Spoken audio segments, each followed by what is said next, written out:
as comprehensively as possible at our infrastructure insofar as law enforcement and the general law enforcement community at large is concerned. We have appointed by the Speaker, going from left to right, Ms. Jill Chambers, Representative Chambers, who won a stunning victory on her comeback trail. One of the few remaining dinosaurs from when I got elected, Terry Bernard. To his right, Representative Reardon, and to his right, Talbot, our deputy guy. So, former deputy. Thanks for correcting me. There's a big difference. But anyway, we'd like to go ahead and just delve into this. Most of the department heads have been briefed on the information that we need. The objective is to see whether or not Georgia, in comparison to other states, is able to attract, retain, and maintain a workforce that our population and citizenry at large require. And at this time, I'm going to ask the distinguished chairman of the GBI, Mr.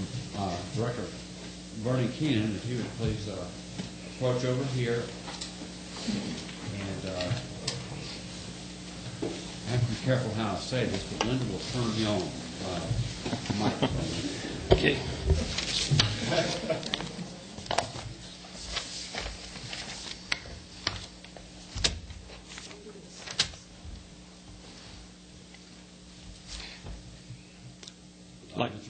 Yes, sir. What I'd like to start out by laying Mr. Chairman, laying out a little bit of groundwork of where we're at in the overall scope of things related to law enforcement in this country as it relates to employees in the hiring and retention of officers. All of the state agencies that are represented here today are in the same situation the GBI is in. We're seeking the same type of applicants to be state-level police officers. At the same time, local agencies are looking for the same type of applicants. And what are those applicants? Those are men and women that are honest, hardworking, persons of integrity that will work hard.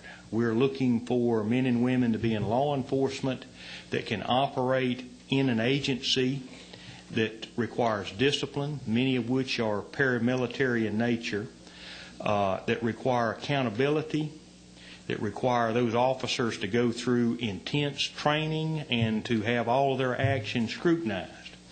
Now, as the culture of the United States has evolved over the years, that applicant pool is getting smaller and smaller. There are fewer men and women who want to pursue a career in the military or a career in law enforcement because of the requirements that I've just outlined.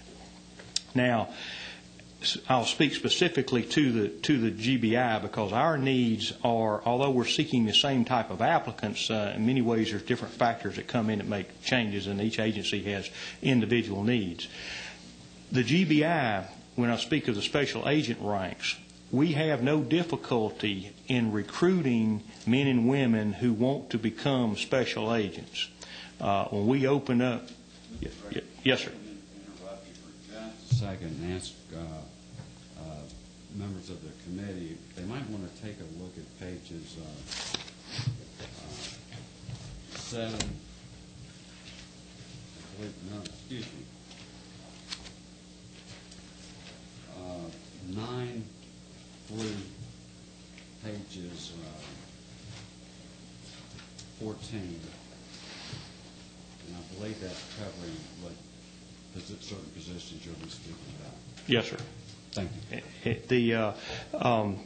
In the special agent ranks, when we go through a hiring process, which we did last year because the governor had recommended to the General Assembly, and the General Assembly had funded 15 agents to be part of the meth force. We recruited those. We have no problem finding qualified men and women who want to become special agents. We'll have several hundred that will apply for our agency. The GBI issue becomes this.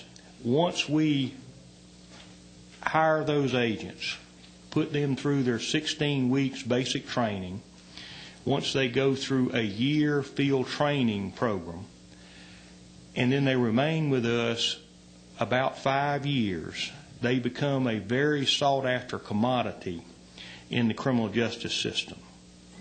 We have the same qualifications to be a special agent that is required of an FBI agent, of an agent with the Drug Enforcement Administration, Secret Service. All of us are looking for the same high caliber men and women to do this job. So once we can recruit and we can train, and they are very dedicated men and women, and there's no doubt in my mind that when we hire someone, they come on with the full expectation of making it a career in the GBI.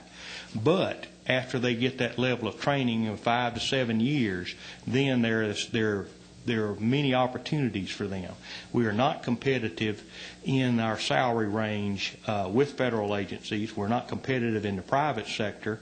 And in the last few years, we're not competitive with many of local law enforcement agencies. We have agents that will leave us and go to work as an investigator with the district attorney's office or with local law enforcement. Most of them do go to work for federal agencies. Now, and it's a combination of two things, and these are men and women that should be in their highest levels of productivity. The state of Georgia's got 5 years invested in them. They've been highly trained. They've got the experience level to handle any type of case the state of Georgia would want to assign to them. But yet, two things happen. The salaries are not competitive, and number two, the workload is the work that these men and women do is very difficult. It's very demanding. And when you combine a heavy workload with many employment demands with a lack of adequate compensation, then they begin to leave our agency and go to other assignments. Since 2001. Since fiscal year 2001, we have had 89 resignations from the special agent ranks. It costs $47,000 to train a special agent, and that's direct cost. That's not counting the lack of productivity that comes in when we lose an agent. There's another category of employee that we have issues with, have concerns and a problem with in the GBI, and that is our crime lab scientist. Now, Mr. Chairman, I'm only talking about two classifications of employee in the GBI because those two positions, those two classifications are where we have our major problems at. All employees would like a pay raise, but I have prioritized this in looking at the areas that have the greatest impact on the operation of the agency. First one was special agents, which I've talked about. The second one is crime lab scientist. And when it takes, and here again, we have no difficulty recruiting a crime lab scientist. The GBI is a wonderful place to work. We have an excellent reputation. We have some of the finest crime lab facilities in the world. Some of the state-of-the-art equipment, which the governor and this legislature has provided to the agency. So men and women want to come to work for the GBI. It takes between 12 and 24 months to train a crime lab scientist, depending on the discipline they go in. It takes much less time to train someone who's doing drug identification than it does someone assigned to DNA. Depends on the discipline they're in, but the average is 12 to 24 months. When we run into the same situation with the scientists. Once they have come on, and they come on with the intention of making this a career, they get all the training from the state of Georgia, then they're hired out from underneath us by another federal agency or many times to the private sector. Because what the other agencies have then is a model man and woman, highly trained, with excellent background, that they can come into this state and take away from us and go to work. And I have no fault with an employee who has to look after their family interest of seeking a higher salary. But we've got to and I never expect, and I never ask that we pay the same salaries that the federal government does. Because quite frankly, they're obscenely high for what's expected out of some of those positions. What we do need is salaries to be at a level that will make us competitive, not match, but competitive. And we had prepared a white paper, GBI staff did, and submitted it to the governor for his consideration. I've shared a copy here with members of the committee, which outlines our plan for addressing our retention problem. There is no recruitment problem in the GBI. It is strictly retention and is related to the salaries. Our plan very simply calls for this. We've got a formula to go by, but the end result would be that a crime lab scientist or a special agent who has 10 years of experience, who has gone through all the training, has this experience level, has met certain standards for performance, would make $62,000 a year. And to our mind, and looking at all the data that's available to us, that we believe that to be entirely reasonable. We also know that from talking to GBI employees that many of them would rethink and not leave this agency if they had a salary level of that area. I have had several special agents and a few scientists come into my office with tears in their eyes telling me how much they love working in the GBI, how much they love working for the state of Georgia, but they cannot justify in their families not making a substantially less salary than their counterparts somewhere else. That is the issue we're dealing with.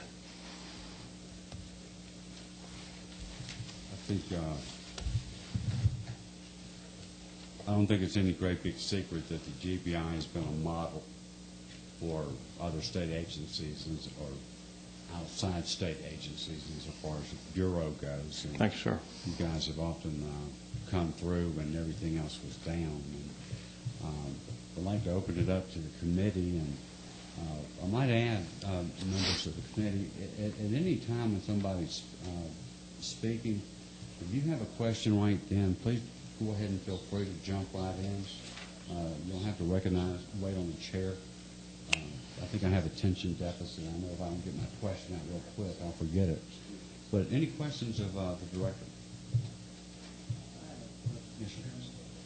Director, you opened your comments stating that the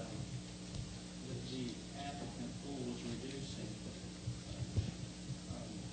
You made obvious justifications for doing that. I was just curious in your understanding of other states. Have you talked with other directors of other states to determine if they're having the same prices with reductions in the applicant pool, or is that just? No, sir. No, sir. We're all my counterparts, and I routinely talk to them. They have the same issues we do.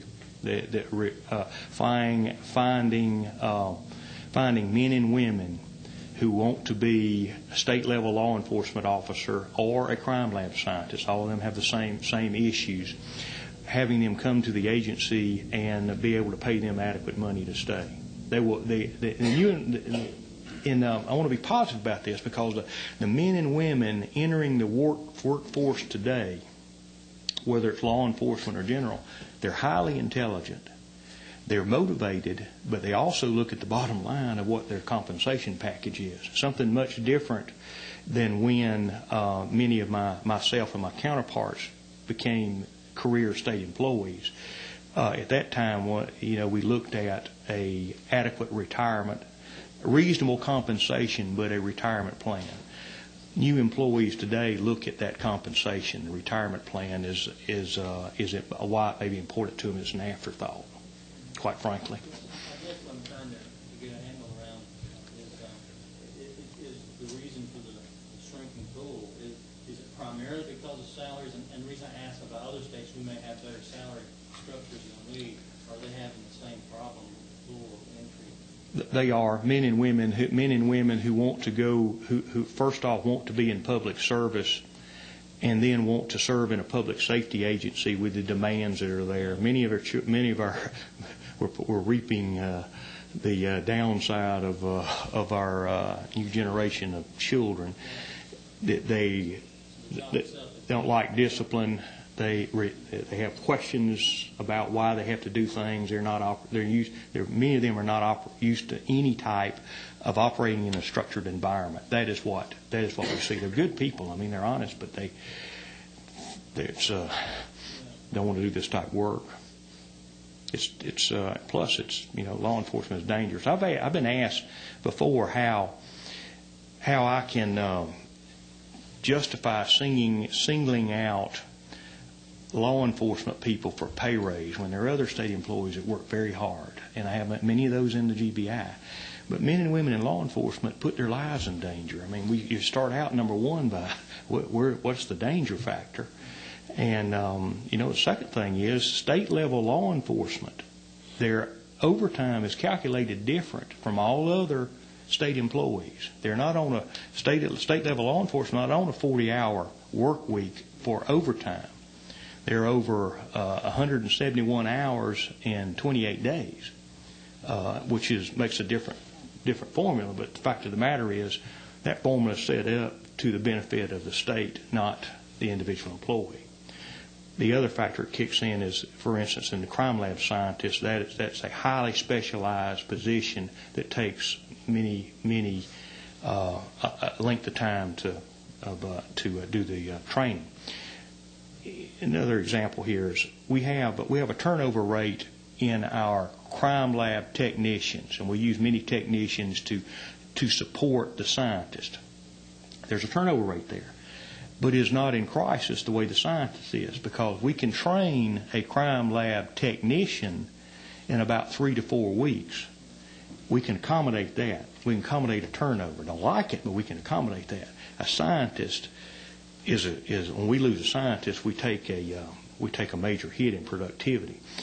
Of all the presentations I had done before district attorneys and the legislature and the governor's staff, I've always predicated on us getting control of the backlog in the state crime laboratory, which through the resources provided by the legislature and the governor, we have virtually eliminated that backlog. The caveat was always this: we had to have stable staff. When we lose staff, we lose trained people that can turn out the work, then the backlog begins to rise, which is what we're seeing in the DNA section, because we lost 6 scientists at one time to the Army Crime Lab. All of them DNA scientists, highly trained, and that is going to, the end result, we'll see a backlog begin to climb in DNA.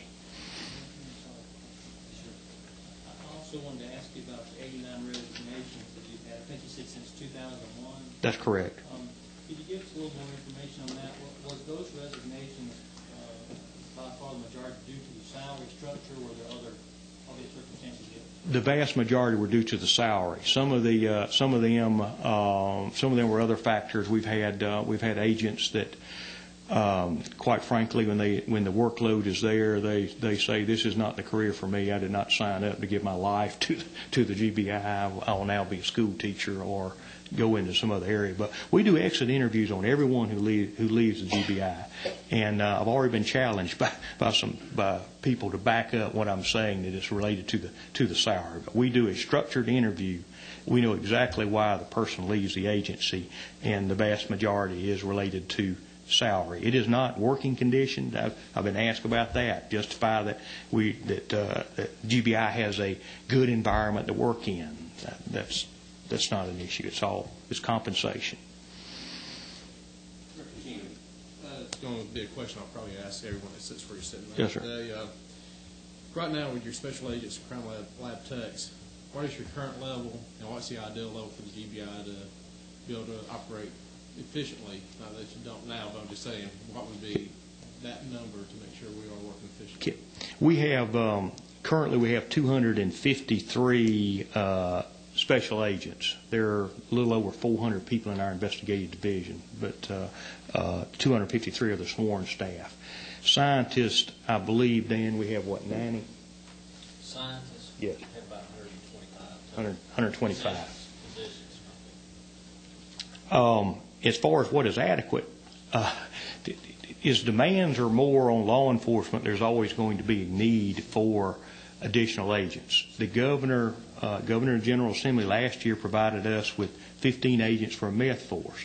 The Governor is proposing to the General Assembly this year an additional 15 agents to double the meth force, eight special agents to work internet crimes against children, plus 5 computer specialists. That would triple the size of that workforce. And then 3 agents to work with the Department of Motor Vehicle Safety in combating ID theft, identification falsification. It's going to be very important. It's going to have a major impact on us. All of that is that's very important work, new missions. But if we're reached the level now of when as new work comes in, we have to prioritize it and stay with the highest level. I'd like to answer your question saying this: what is most important at this point is not new people going to our field offices. It is to stabilize our experienced workforce. That is where the salary's at. So when I have a choice, if I have a say-so and I need these new agents and we're going to put them to work when the General Assembly sends them to us, but as far as adding additional agents on top of that, we need to stabilize our experienced workforce. Prior to this point right here, maybe I should ask a question better. Say there's 125 positions on the science system, correct? Is all those positions filled, or where are you sitting at right now? You never want to answer the question. Well, let me just direct this in terms of overall. Overall, we have 280 positions in crime lab. Okay, right now we're holding 30 vacancies, and that's the funding issues. I'd have to go back and do some calculating to bring that out of science. That's where I kind of leave it. Right. We can. And I'll provide a summary to the group here. To the committee here. I've got the information that's buried in my briefcase here.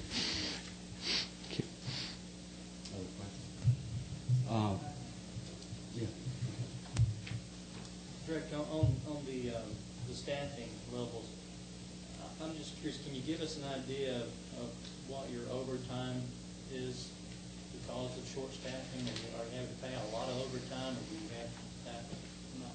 We severely limit overtime because the funding for overtime comes out of the same pool of money that we use to pay salaries, so we do pay overtime, but we limit it we monitor it very closely. So you basically have to leave the job until tomorrow. That's correct.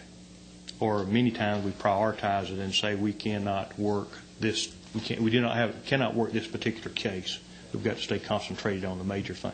And when agencies and all these agencies are in the same boat I am, compensatory time is not an answer. That's just you're delaying the inevitable. At some point, the person's got to be off. Your question is, Director Vernon Ken, if you had to guess, and I hate to use that word guess, but if you had to estimate what additional burdens there are or expectations there are on your agency as a result of 9/11, Homeland Security, the Patriot Act, what percentage of expectation might that be? That's an excellent question, because there was a recent study completed by one of the universities in Virginia that related to the demands on state-level law enforcement as it related to the increased demands on state-level law enforcement as it relates to Homeland Security requirements, and those have gone up substantially. We're fortunate here in Georgia that we have such a great cooperative partnership with the State Patrol and Department of Natural Resources and Corrections and Parole, that we all work together to share the workload.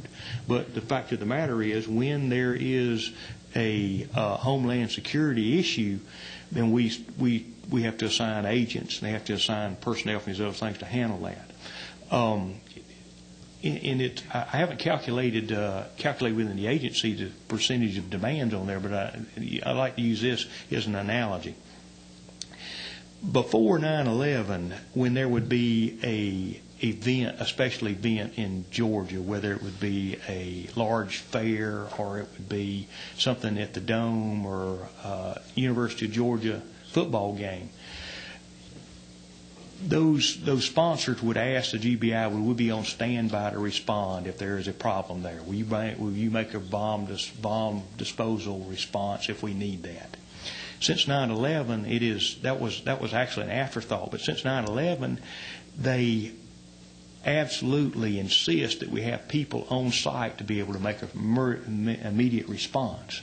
And when, Mr. Chairman, when you go to the Homeland Security Conference that's ongoing now at downtown Atlanta, you'll see GBI bomb truck parked out front. And there's a reason for that, because in today's environment, we have to make a response, and that uses resources. So those agents are not pursuing cases, they're doing Homeland Security work. I'll probably ask that question of others, that are here today. I think it would be helpful to the committee. It'd certainly be helpful to me to know what discernible difference there would be. Sure. I mean, based on what I've seen, it's gone up, and sometimes it's hard to take one loaf of bread and cut it up and say which agency's doing what, insofar as sharing that increased burden. Yes, sir. We can come up with a good assessment of what the amount of time we're putting into Homeland Security. Another example of that, the federal government mandates that every law enforcement, every public safety officer go through the National Incident Management Training, which is, gosh, that's several days long. Everyone from the lowest level first responder up to the agency head goes through Homeland Security training. And that's just a small example of what the requirements are. Any other questions of the committee? Yes, sir. I'm trying to remember the structure of the salary you gave to us earlier. I think you used the terminology of somewhere around 60,000 would be a target salary for. Was that? For 62,000 for a scientist or a special agent with 10 years of experience with a exemplary record. We're not advocating that someone, just because they have 10 years on, make that level of salary. We've got a series of performance measures that they have to meet. They have to have gone through a certain level of training and experience. And currently, someone with 10 years history, where is that salary at? Well, we're in the at about 47,000 for a scientist. So what's it? Have you added all the figures to get to see what the increase would actually be? Well, as far as the cost for this, or the yes, sir. We outlined that in our white paper, laying it out for the first year. Is the white paper in this book? Yes, sir. Well, it's in. Yes, sir. I don't think I have that. Yeah.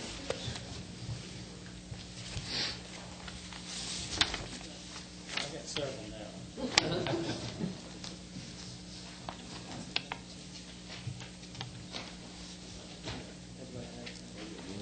What page are you on that, Brian? Do you have a page? It is on the final page. It's got the projected cost for agents, and then we have one for scientists. But for the first year, to implement the salary plan to move agents up to 62,000 with 10 years experience would be $2.4 million for the first year. The second year it drops to 402,000, and the third year 260,000. And the scientist first year is 1,031,000, and then it decreases after that. Because we'll have moved the agents up and supervisors. This includes the cost for supervisors, so that there's not a salary compression. We don't want to be in a situation where a bench a bench working scientist makes more money than their boss does. Yeah, sure. Are you making this request this year? And would he be in the governor's office? What I have done is provided this white paper to the governor, and it's my understanding when talking with the governor's staff that they're waiting on this committee, the research being done by this committee before action goes forward. One follow-up question. I don't know exactly how to answer this, but I'm just trying to determine in priorities. What do you suspect is your most critical need right now at GPI? Agent scientist salaries. Agent scientist salaries. We need that above cars. We need that above equipment. We need that above crime lab supplies. All of that pales in comparison to us. We have to have a stabilized, experienced workforce. I'm sure there's a formula to break it down, but I'm sure the cost is quite astronomical if you lose someone with 10 years experience to replace them and to get someone else to that level where he or she was at that one time. Yes. I'm sure there's a formula for it, but I don't know it. We have spent several $1 million training agents for other agencies. I ran across another a figure that 2 or 3 years ago you spent $4.7 million for jobs or for individuals who have since left that job. You have a very good memory because that's what it was. Yeah, it's expensive. That was for, if I might, for the agent turnover since 2001, we've lost approximately $4.7 million in terms of training. For scientists since 2001, that's $5.4 million. So a total of $10 million. What you're reading from in this book? No, it's not. You want to get a copy of it? I can get you this. Any other questions? Thank you very much for what you're doing, for your time here, and I guess I'll see you later. Yes, sir. Thank you, sir. Okay, we have next the distinguished chairman from, commissioner from Department of Corrections, Mr. Donald. For those who don't know Mr. Donald, if you want a good injection of inspiration, he's worth 15 minutes of it. I tell you, he's really something else. To the members, I want to start by thanking you all for what y'all did last year. It has had a significant impact on our lapse factor.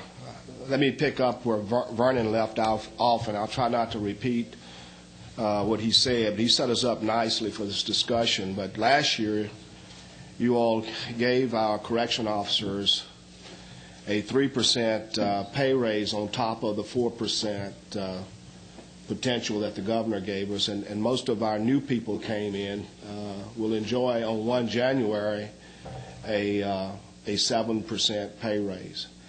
We initially thought that would raise the bottom line, and I know some of you all felt the same way as I talked to the members individually, and that is the new entry-level pay for the correction officer would rise from $23,600, where it is today, to about $25,000 with that pay increase. However, as the Attorney General further interpreted the financial document, it appeared that it was a performance-based pay raise, and unlike what we had previously been told by GMS, that we'd be able to raise the bottom line. It turned out it ended up being a one-time pay raise, and everybody that was with us prior to 1 July enjoyed the 3%, but those after 1 July, approximately 1,000 correction officers and probation officers did not realize that 3%. So just to give you a little bit of magnitude of my challenge is we have 10,000 or so correction officers and probation officers in our ranks, and just to retrain people we lose is an annual impact of our budget about $6 million.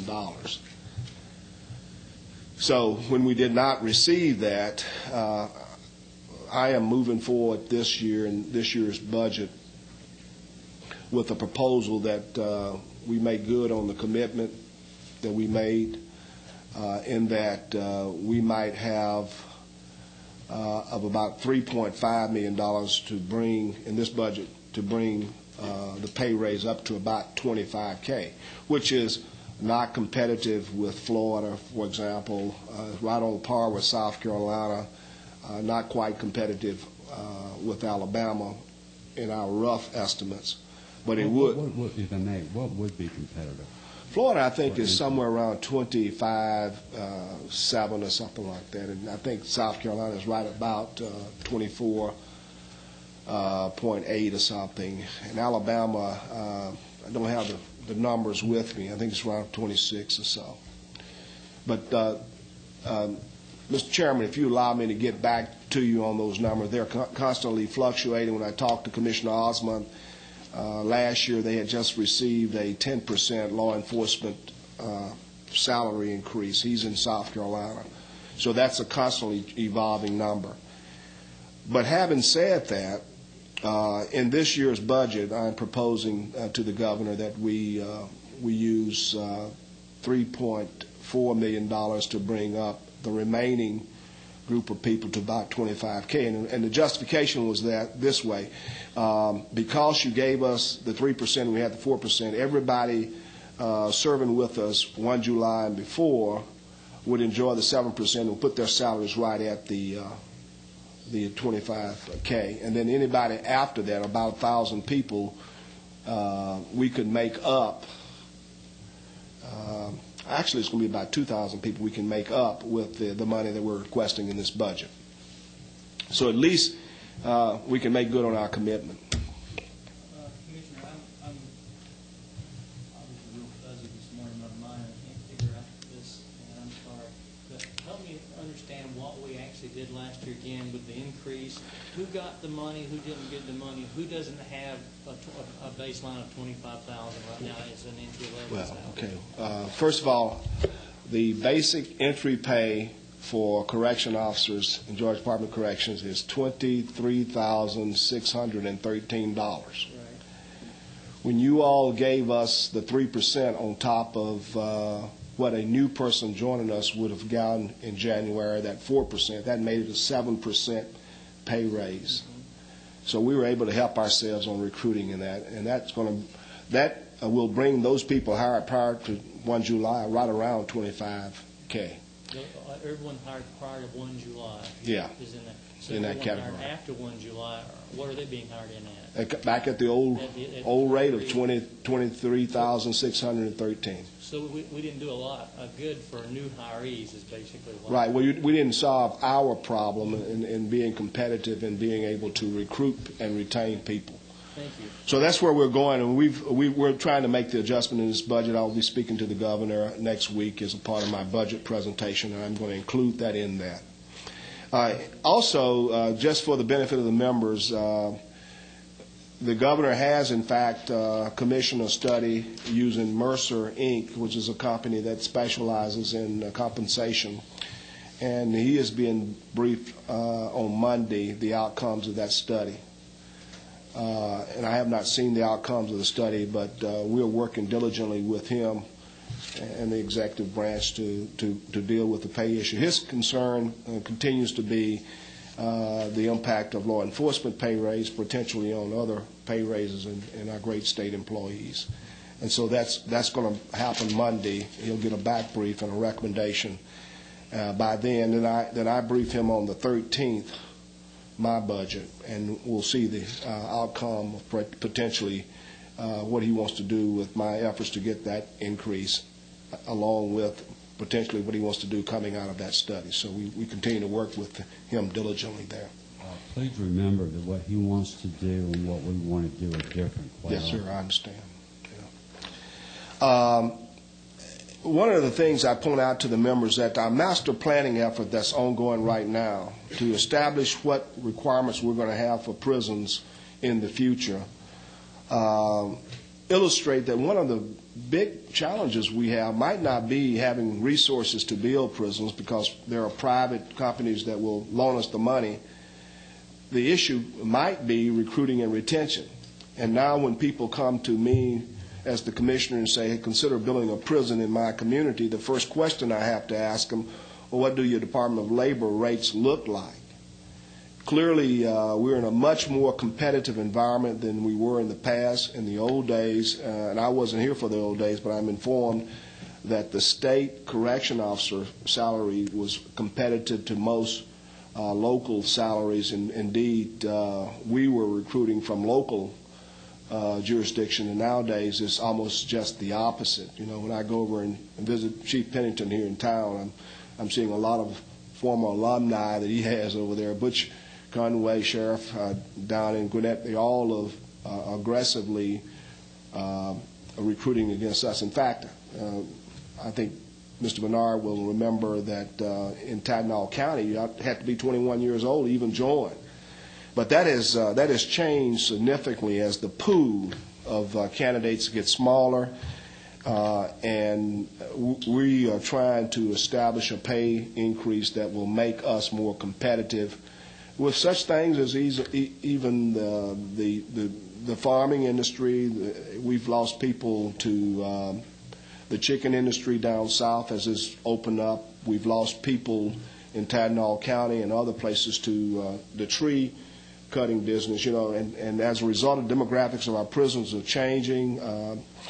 Earlier, we in 1995, we were sitting at about 82% male, and now we're down to about 18% female.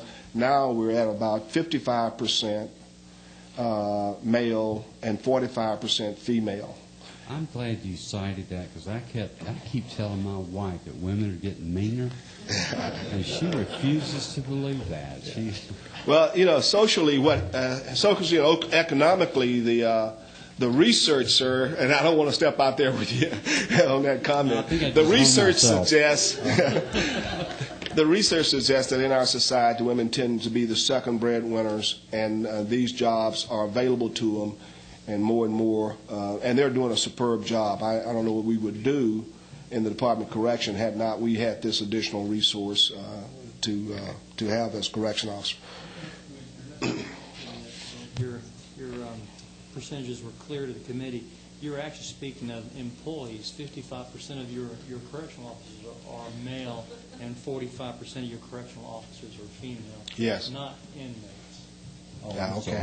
I'm sorry. Thank you. I'm glad you cleared that up. Yeah. Sally, I didn't mean it. It just dawned on me, Sally, I know you're watching. We'll talk about it when I get home. Okay. Thank you for pointing that out. Absolutely right. And the turnover rate for the Department of Correction is right at 20%, resulting in a requirement to train to the tune of $6 million annually. Many of the correction officers, yeah. Has that changed? Has the turnover rate changed anywhere in the last 10 years? Not significantly. No, it hasn't. When I first got here, I think it was 22% turnover. Now it's about 20%, 18% for non-security staff, but it is still too high. What happens is, as in the case of my young executive assistant who had contemplated moving on to FBI ambitions, you know, that's where it really begins to hurt. People come in and they work for us 4 or 5 years, and they become, and they're experienced, they become aggressively sought after by the federal government, very similar to what Director Ken pointed out to them. Now, on the probation side of the house, we have yeah. About what is your cost per employee, your training cost? We have 15,000 employees. You got a number on that here? $3,000 per employee. One-time investment, but since the turnover is so high, we're constantly rebuilding on that investment. And in the Atlanta area and some of the metropolitan areas, it's really competitive, and very few correction officers or probation officers are able to live in the metropolitan area without holding 2 jobs. I was down to Atlanta Transition Center here recently, and every correction officer in there held 2 jobs. You can see why. So we're moving forward, working toward the objective of somehow being more competitive. One of the things that we are doing to help ourselves, because we have such a huge appetite for correction officers, is that we are building our prisons smarter. I'm going to propose to the governor in his budget that we may take some of the old dormitory-type prisons where we walked in at Central Hospital and put wire around them that are stairwelled, and there are all types of blind spots that sort of consume staff. We might start building, or we should start building, more state-of-the-art facilities that have better lines of sight and require less staff. And so we're going to propose that in the budget as well. One of the things we did at Arundel State Prison, as an example, was a campus type of environment, and we changed that over from being a close max facility for male and put the females in there who are less inclined to be a problem, and that we reduced our staff requirements there. We're looking, as we talked to Representative Bernard, who accompanied us recently to Colorado for a visit to one of the state-of-the-art facilities, we're looking at a similar example perhaps at GSP, which was built way back in the 30s. It may be that we can build a more efficient design at the cost of the savings we would enjoy in the personnel. Right now, personnel costs of our $1 billion budget, personnel is 60% of the budget. And so on one hand, we have to have a more competitive salary. On the other hand, we're going to have to reduce our appetite. And the way we do that, we believe, is being more architecturally friendly prison. An example of that we saw again at the ADX facility there in Colorado.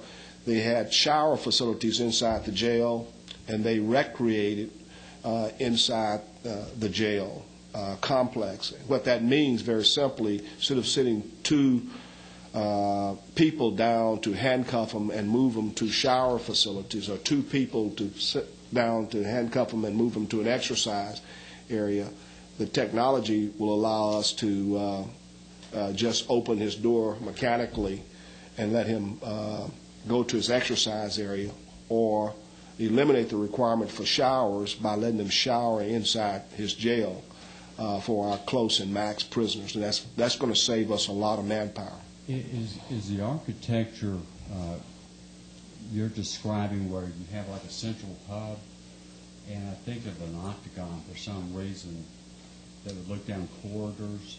Yes, and yes. Between those corridors, there would be room for them to step outside into their own record area. Yes, sir. What happens is we visited Walnut Grove facility in Mississippi last year with a couple of other legislators.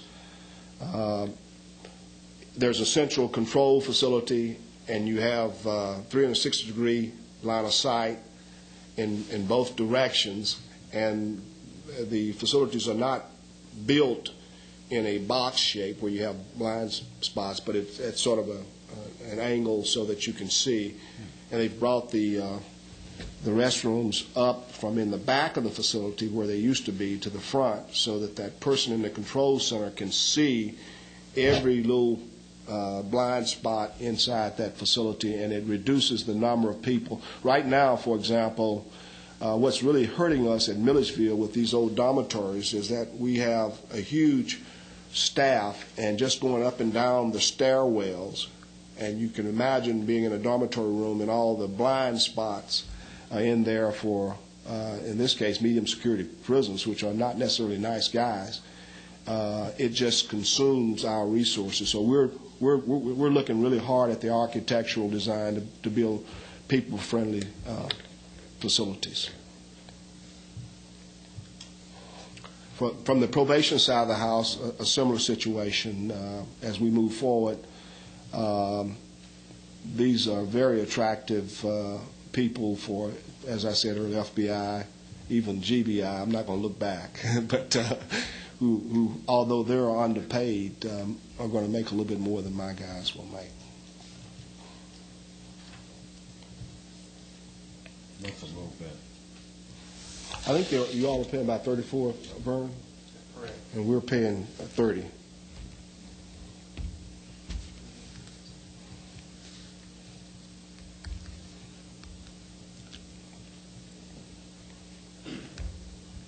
I have a question. This, Yes, sir. Education, your people have the same education I think they have a little bit tougher standard than we do. I think the bachelor's degree is what we both require, but they have some much more tougher standards in terms of participating in that. And, as a guy comes to us, this becomes a good developmental assignment for FBI, other organizations. but that still wouldn't have anything to do with the determining the starting salary. No, sir. Our starting salary is adequate. We have no trouble recruiting. Once we train them, They become, we lose them. we both lose them after we train them. Yeah. It's sort of like a training ground. Yeah.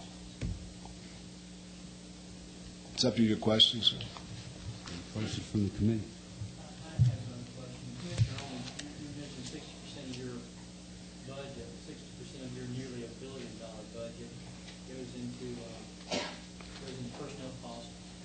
Have you had a chance to look at the surrounding states to see how our percentages work out? Are we close to what Florida's personnel cost is, or is their cost higher or lower?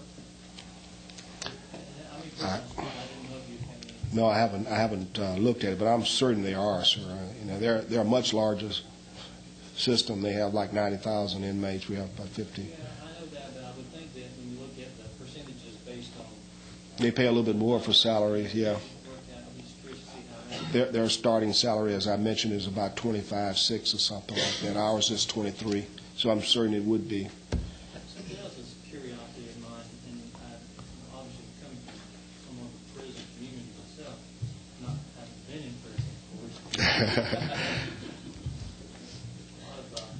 A lot of my family has depended on the state for their livelihood for many years. The idea of female versus male correctional officers, and also the comments you mentioned about having it difficult hiring in Metro due to competition. Are you finding that there are more females employed in Metro than it would be in, say, Tattnall County or some of the other, Milledgeville? Not necessarily. For example, GSP, which is our largest facility in that community, is 60% female. Now, you can see how the architecture could help that. We basically have problems with people when we're moving them. If we can minimize the amount of movement, we're better off.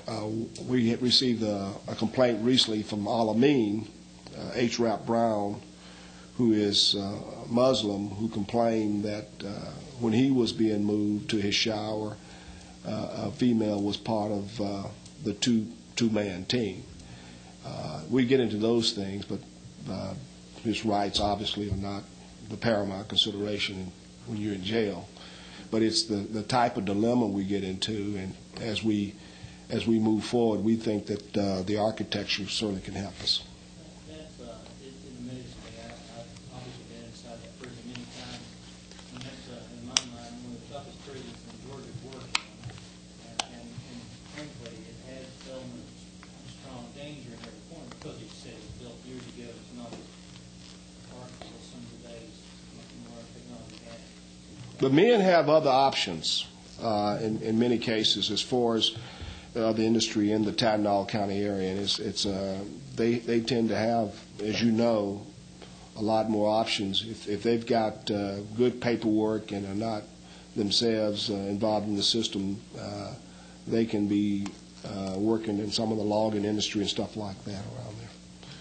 So that's why the labor pool is not so much their men are just not asking for those jobs right now. Yes, well, we're not competitive in salary as some of those jobs around there. Where should we be at? What's the target salary for the person?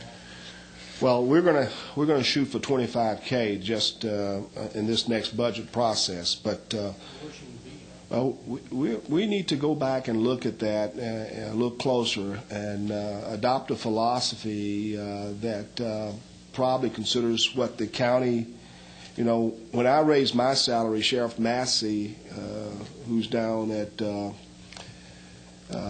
Baldwin County, is upset at me. He just recently gave his people a pay raise, so his deputies are making more than my correction officers. We go back and forth. I think it's something that the state has to look at, I guess, in terms of all the second and third order effect on all of us in law enforcement, and come up with a plan. I think it's a great question, because one of the pursuits of the committee is to, what do we need, to be competitive and hopefully hold them. I've heard over and over again that we lose excellent members of our staff to the federal prison, yes, up in some of those areas, because they're paying 36. And I mean, it didn't take long to figure out you're making 23, which is what they were making, and someone down the street's going to also get 30. Yeah. And you and I saw in Colorado where the state was paying a little bit more than the federal system. Yeah. And that's interesting to me. I'd like to know how they're doing that, and that would be interesting for us to figure out. Just for the committee's information, the question we asked for the federal prison, which is their supermax, the most secure prison in the nation, they pay somewhere in the neighborhood, I think it was $35,000 for a correctional officer's salary. Then the state of Colorado pays $2,000 more than the federal government in Colorado. I don't know how they do that, but they do. The feds can print money. I don't know how Colorado. Well, in terms of manpower, especially with your turnover rate, where does the presence need to be to keep it safe for your correction officers as the prisons continue to swell across the state? That's a very good question. We right now we're staffed at 9,000 as our positions that we're off. 9,000 is the authorized strength. It's exactly 8,957 for correction officers, and for probation officers it's 826. Now, we've never been there before. In fact, as we sit here today, we're 719 vacant in our correction officers and 83 in our probation officer. Ideally, we would like to have all of those people. Realistically, we're never budgeted more than for 7% lapse. I begin to worry if we get 7% lapse.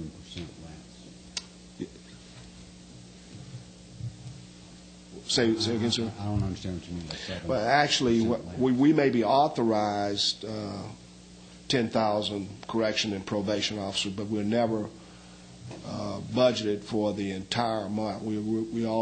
The budget is calculated, we believe, based on a 7% lapse factor. In other words, you get 7% of what you authorized. And most of the time, like last year, I think we finished. We started out most of the year we were about at 12% lapse, and ended up around 9% as we got some more money kicking in toward the end of the year. Obviously, very easily then, and I'm sure salaries are part of it. So when you're that short-handed, burnout would be a huge factor in just getting out there to leave. Well, one of the second and third order effects of all of this, and you hit it right on the head, it's not necessarily burnout, but our overtime is up this year considerably. Last year, we spent about $8 million in overtime.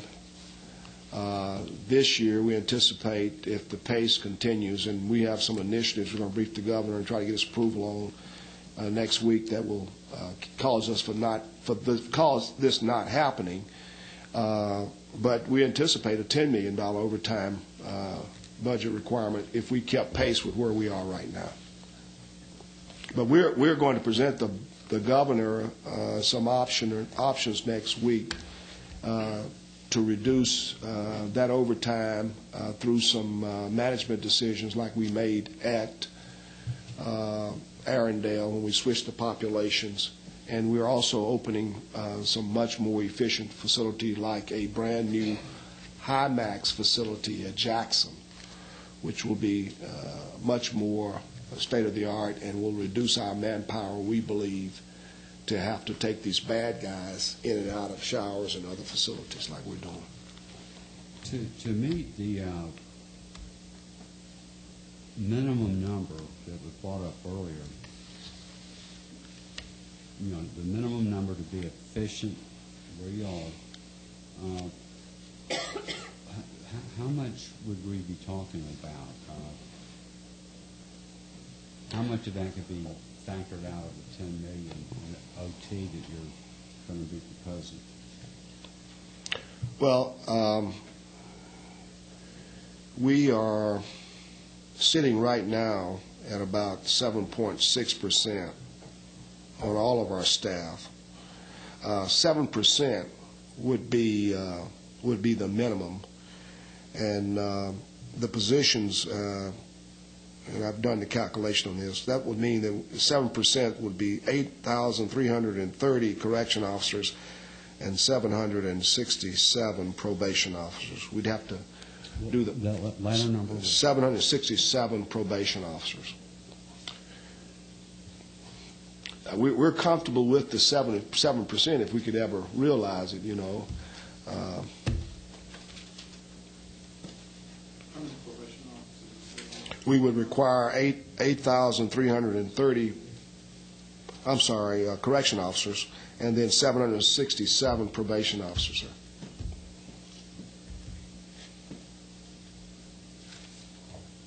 So, out of curiosity, how many inmates we got sitting on our correction system right now in Georgia? Say again, sir? How many inmates do we have in our correction system? We have a total of, at last count, right at 58,000 people locked up. About 3,000 of those are probationers. The rest are all inmates. We've grown the population from 48,000 10 years ago. 48,000 in 02 to 58,000. We're taking in 300 meth offenders a month, 3,600 a year. We are really, we have some things that we're going to be talking again to the governor about, but this growth is just skyrocketing. Well, if someone's got the answer to the drug problem, we got a rich person on our hands. Yeah. Because that's the big problem.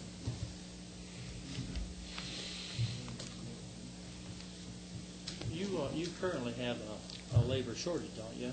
Absolutely. I realize that in some of the prisons close to me that we, somewhere from 80 to 100 personnel. GSP will have $3 million in overtime we anticipate this year. Where are you at overall, the entire state? What kind of manpower shortage do you have overall, the entire state? When you put all those numbers together, the 80 personnel. We have a total of,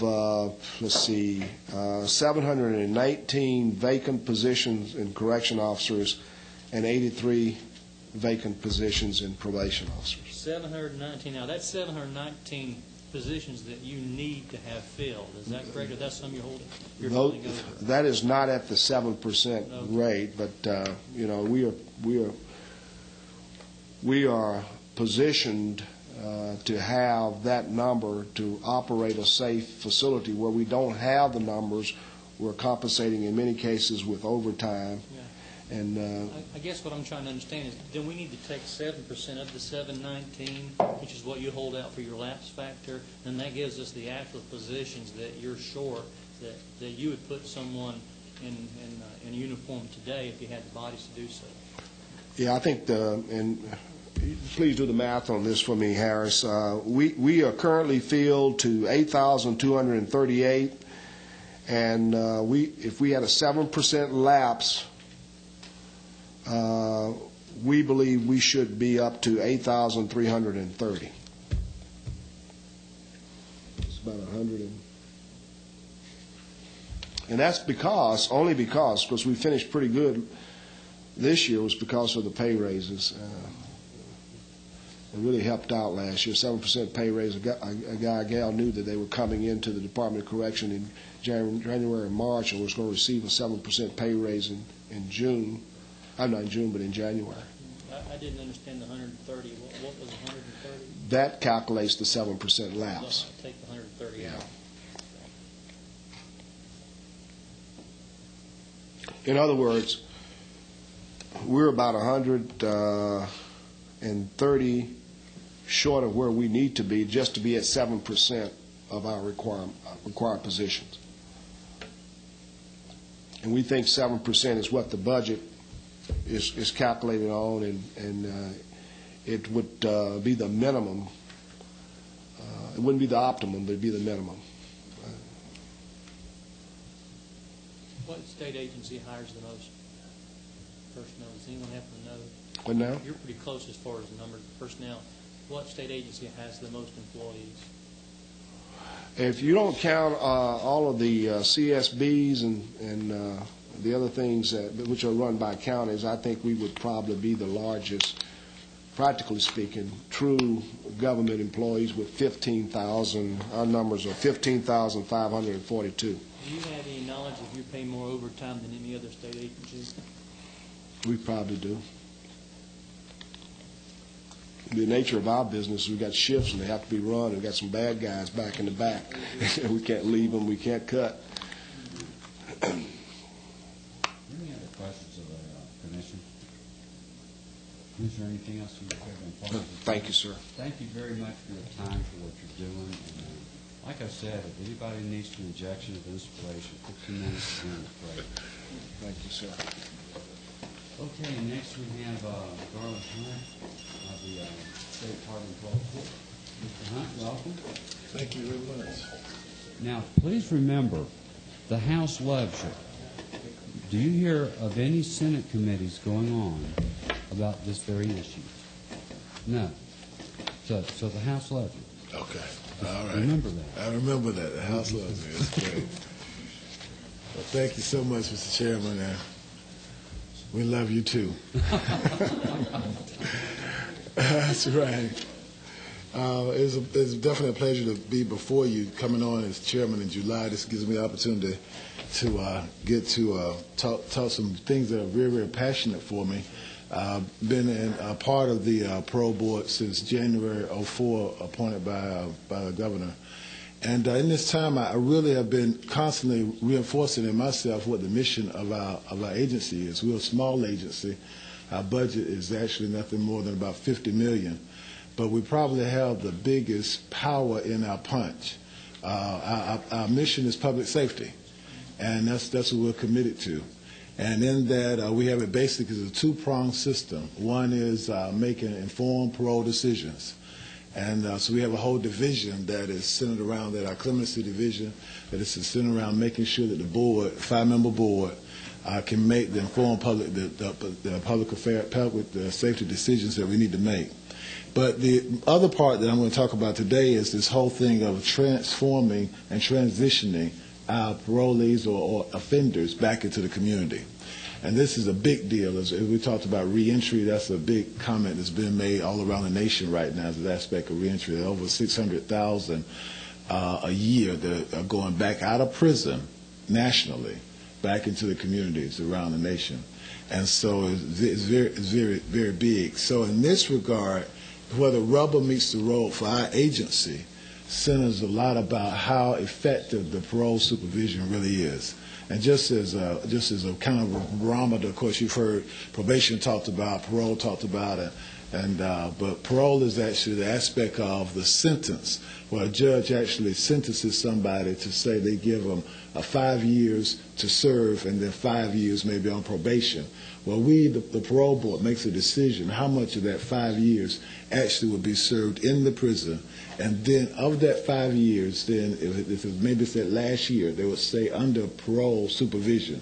And our effort during that time is to effectively watch them, make sure they're free from drug abuse, they can get a job, make sure they have stable residence, get employment. If they need their GED, help them get their GED, so that when the 5-year time is up, their sentence is up, actually they have a much better chance of transitioning back into society. So everybody that we deal with are state felons that have spent time in prison. So our numbers are lower, but we have the guys that come out with that whole prison mentality. So of that, our parole officers are very valuable for each one of them. As far as recruitment and retention, it has become a major issue for us.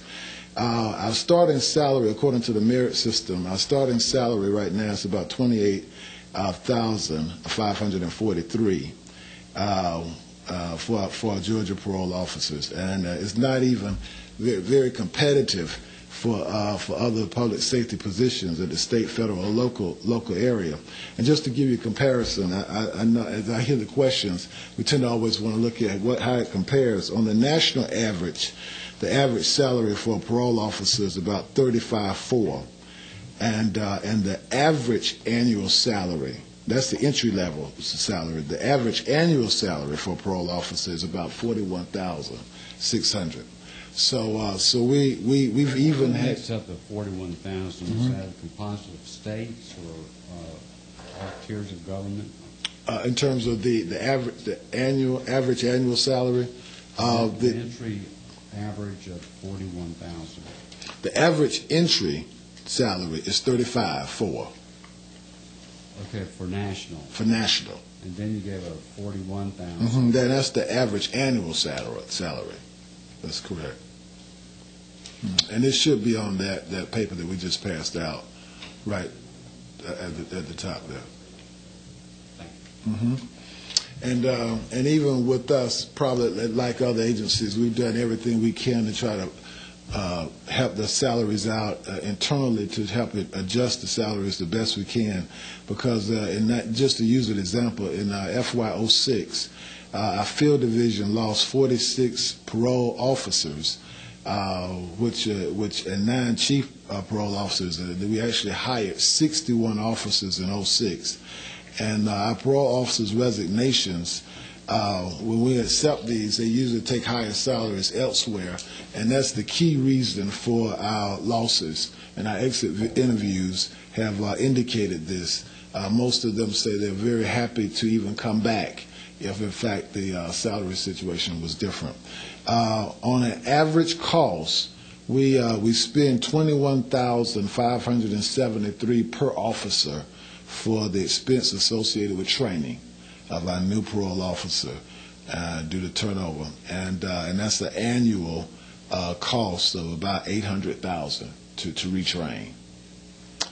Our parole duties, of course, in our case, requires technical expertise because they have social service skills and law enforcement training to perform their duties. And we also do require a minimum of a 4-year college degree. Every parole officer in the state of Georgia, to even apply, has to have a minimum 4-year college degree.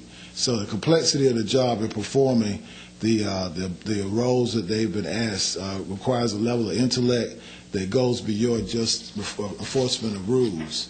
The recruitment and hiring delays have created by this non-competitive salary have forced our parole officers who are incumbents to fill the gap for higher caseloads.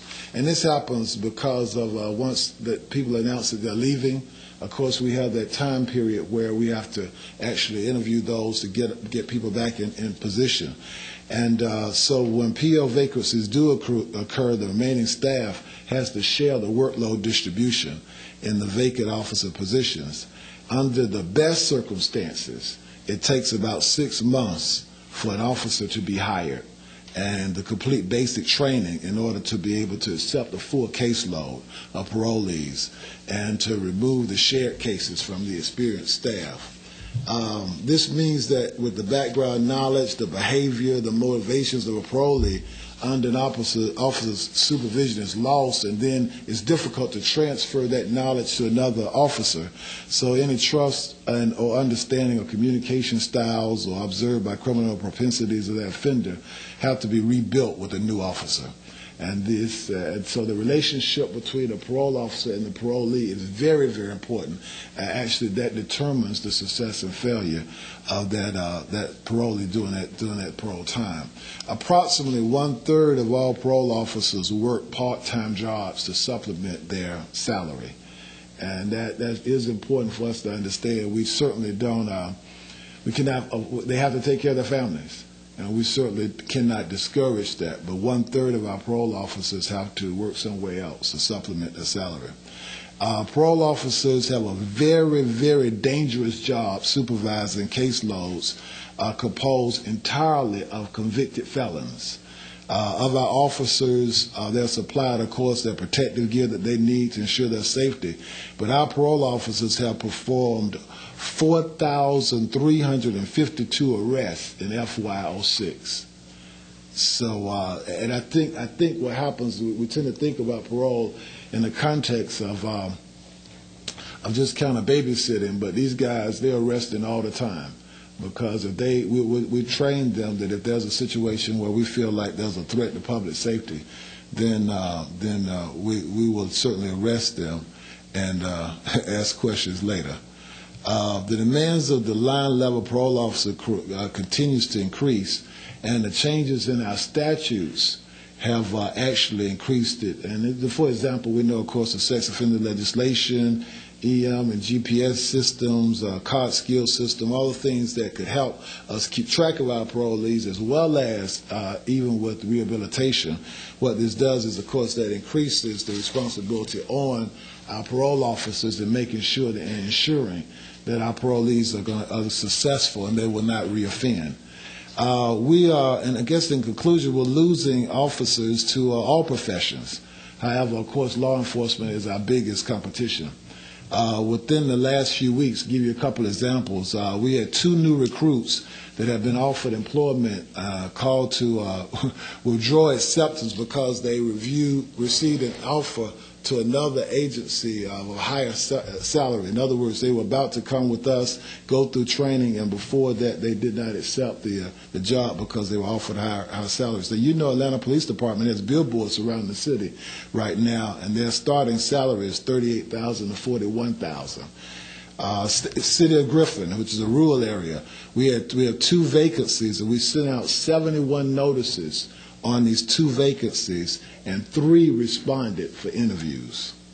And our applicant pool, of course, we cannot take those with a criminal record. Some of these guys have credit problems, bankruptcies, poor employment, and so we have to be very important for us because they have such a direct relationship with the parolee that there has to be a bridge of difference between the parolee and the lifestyle and background of our parole officer. A recent resignation that we received was a 10-year veteran of a parole officer that left to drive a truck because the salary after 10 years was only $36,000 with us. And the last fiscal year, we ended up hiring, as I said, 61 parole officers out of a total of 315 funded parole officer positions. That means that out of that 315, 80 parole officers right now have less than 2 years of experience. So while hiring delay and existing staff must absorb this caseload, the vacant positions really put a lot of weight on existing managers and officers. As a matter of fact, in some places in the metro area, some of the caseloads are near 130 per parole officer, and that legitimately is a threat to public safety. In some cases in the metro area, because of vacancies within one particular parole officer, in particular DeKalb and South Metro, in some cases there are parole officers that have a caseload of close to 130. The goal should be 66. What was the average workload? We will be happy with 65, 66. Is that currently is that the current average? That is that's where the ideal. That's where we want to be now. If we filled all of our positions, then we would come in right around between 65 to 70 if all our positions were filled. But because of the positions, and of course, in some places we just have higher turnover, and the metro area is one of those areas.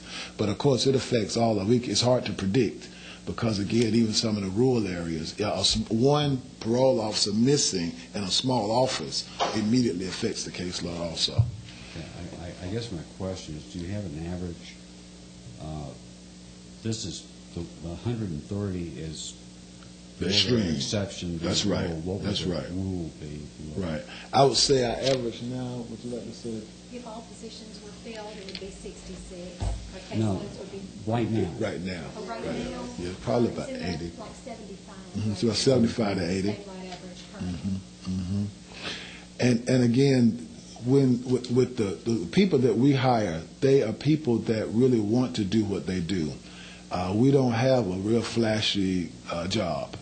And the greatest frustration actually is their inability to do their job because the caseloads are so high. As your openings, We advertise with the college. As a matter of fact, even in this area, Georgia State, it's interesting. I noticed that we would look at this, that even the number of 4-year criminal justice degrees awarded by the University System of Georgia has been stagnant and has been declining like in the last few years. We've built all the schools, we advertise at the schools, and other opportunities like that. We let people know a job with law enforcement would be very beneficial. And most people, when they start off, they think of probation as a parole is a great place to start. And of course, the training that we give them is excellent. Let me ask you on your turnover rate. I don't think I saw the percentage. What percentage of your officers are turning over? Do you have that? What would be the total? I think the total average would be, Gary. I think it's around 22%. I wouldn't bank on it. Just from what I can remember, it's around 22%. Is there any way you could, get us a number? Absolutely. Yes. Absolutely. Absolutely. While we're here at Broke, also, could you help me understand this $21,573 as a cost associated with training? I don't understand that cost. I don't know what goes into that $21,000. Is that if I wanted to go to work for you as an officer, it would cost the state $21,000 just for me to come to work, for you to train me to do that? It would, yes. If you look at, and what we do is we're looking at the cost of the preparation as it pertains. They have, of course, an 8-week training that take place there at Gyp Stick down in Forsyth. Is the trainers, the cost of their salaries, the cost of all the equipment that's involved in the process, of course, everything that is provided. The cost actually, while they are being trained in the office also, before they get there, they assign a manager that has to work with them and get them in the process of that. And then we also have the cost that even afterwards. Go ahead, Beth, and add to that. That's the cost of all the ammunition, for the firearms training, their physical training clothes. I can get that to you. They have it itemized, actually. Now, I guess why I brought that up, and maybe I missed something. I wrote in my notes that it cost us $3,000 per correctional officer. Was that correct? Why is there so much difference? Well, the responsibilities are much greater in that regard in terms of what we have to give. Of course, correctional officers have to basically taking care of those in the facilities, and so that's a different function. Our guys have almost, on one hand, a full law enforcement, and then on the other hand, they have almost a social service function. So some of our guys have to be trained with COT skills, teaching them how to think. They have to go to MRT type training. Some of them are providing this themselves within their own. This is 8 weeks? No, this is a process of time they get their training also. The 8 weeks is what gets them post-certified, so they can be certified to take the full caseload. But usually it takes, we offer that twice a year. So for them, once we hire them, they go to the office and they work and they're trained there in the environment by their managers until the next certification time comes or the next class is there. Then those recruits leave the office and then they have the 8-week training there in Forsyth. And then they come back and they're able then to handle the full caseload. Okay. On your 4-year college requirement, is that a 4-year requirement in any study, or do you have specific studies? It's just a 4-year requirement in any study. We actually, surprisingly, we've even had engineers that come with us, and people that surprise us from different other backgrounds that have come and join with us. Let me follow up on the chairman's question just then. Do you think it would open up your pool if you took off that 4-year college requirement, but yet kept that requirement in there for management positions or supervisor positions? Because there's a lot of folks out there, especially in law enforcement, that don't have that degree but are excellent workers. Do a lot of the same things here, working with the laptops and everything else in the system, and just trying to see if we could open up the pull a little bit more for you to fill those positions, but before they go into a supervisor position, have that requirement. So they'll continue to work towards that goal of getting that extra education and be ready to go also once they're done that 4 years to be in that supervisor position. Sure. And certainly the requirement is absolutely there as likewise with the parole officers for the managers. But what we found is that the parole officer works so closely with that parolee, especially when they're providing the adequate parole supervision that we look for. And different in other situations, we just have to have something that can help to ensure a certain safeguard of a differentiation between the person that's doing the supervision and those that they're supervising. So this decision was made several years ago that we would have a standard, that 4-year degree, as you know, because of the trust relationship there. These guys become sometimes, in some cases, the mom and daddy they never had.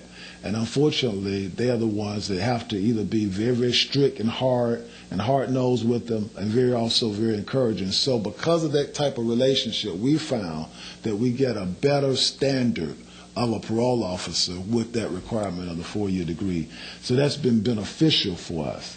And certainly with the choice. What we have done, which also kind of concerns us, is that the scoring, there was a time that we would not even accept people if they didn't have averages of 90, 95 and above on the scoring for the testing.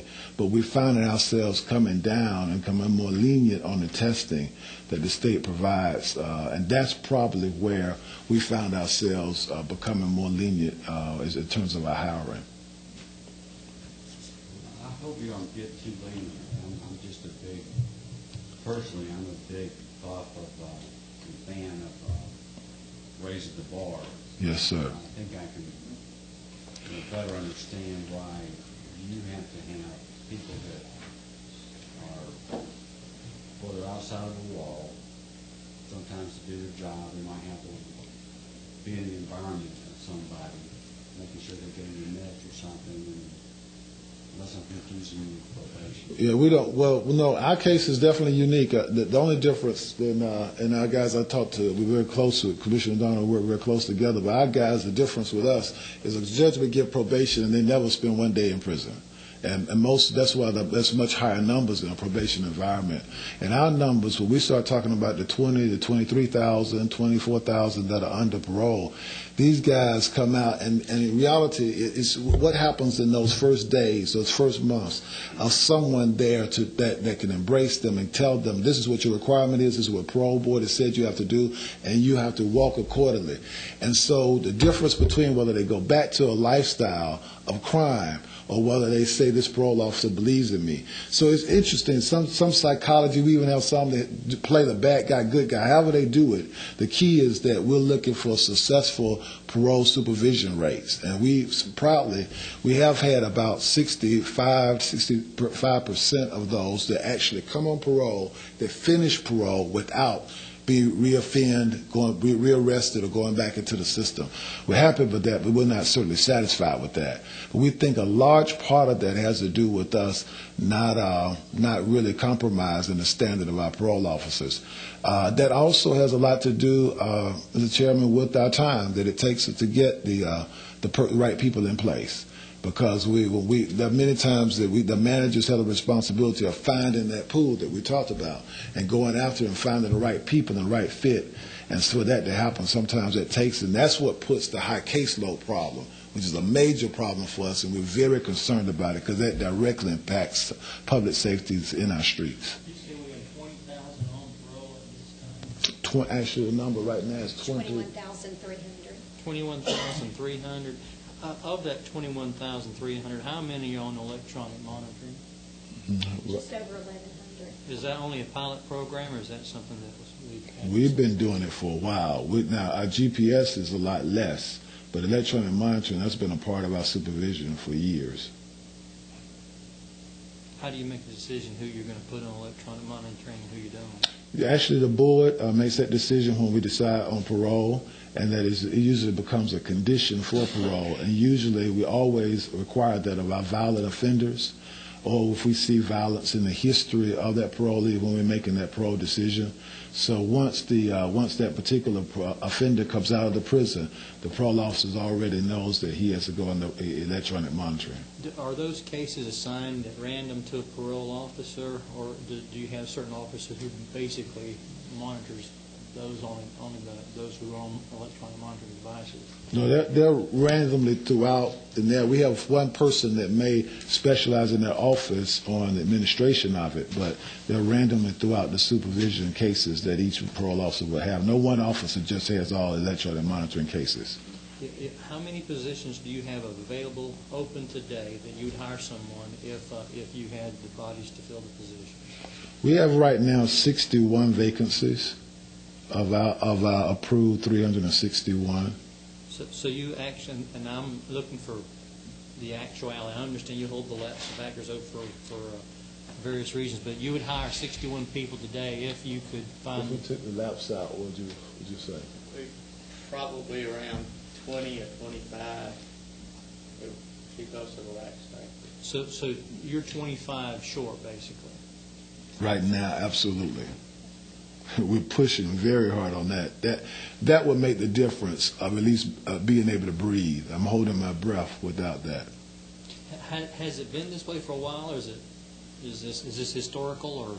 It's just gotten worse progressively over the years. I would say it's increased. Yeah, it's increased over the years.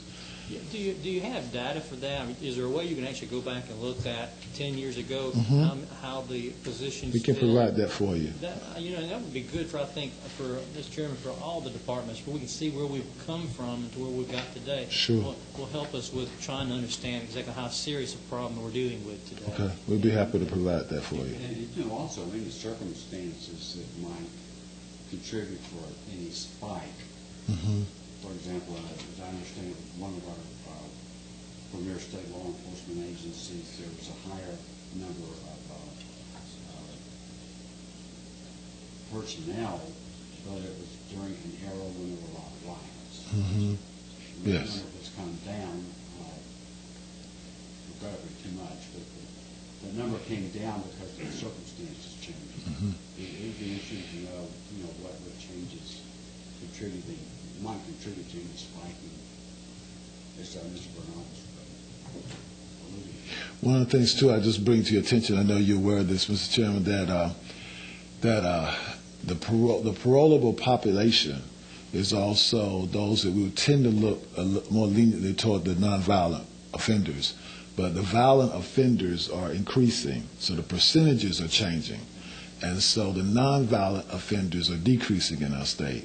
So what that does, that even puts a greater stress on our parole officers, because that means that the highs, what we consider high-risk parolees, are the ones that have to have the most attention, because they have the ones that have the highest risk of reoffending. So again, I wanted to bring that up, so as you were talking about other intangibles, the tangibles, I should say, that are affecting us. That's definitely affecting our parole supervision and how we're handling it right now.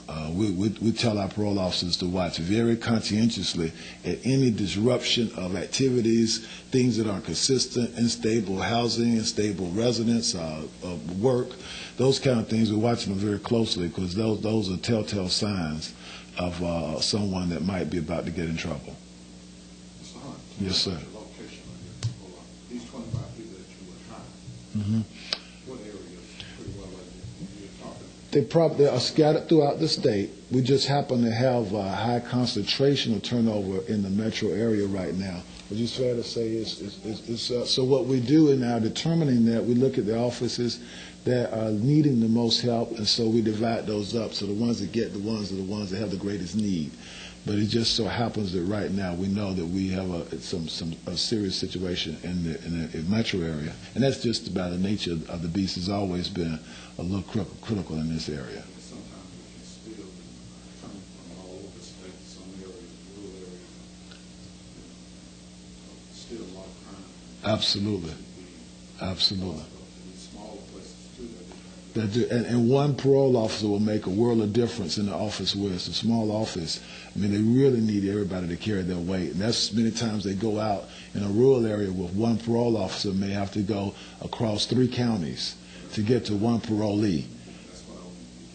Yeah, so, oh yeah, that would make a huge difference. When we have one or two people out of a position like that, then again, it not only affects public safety, but even our own safety of our own officers. So we're always very concerned about that. That brings alarm to us, and we try to fill those positions as soon as possible. This might be a little bit off the financial end, but maybe it's not. Are there any psychologicals run on your officers? I mean, is it done on an annual basis? Is it done only when you're hiring? We do background checks on them. Yeah, that's okay, sure. We do background checks on them. Unless we have a reason to. I don't know. On the matter, we don't. But we On all do. new hires, we do on all new hires. Oh, the testing. We do That's a right. psychological test on all new hires. But it's not Not necessarily annual or ongoing unless biannual. there's cause or reason for us to do that.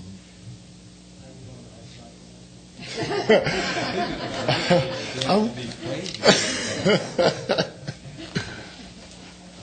Question about your interviewing process.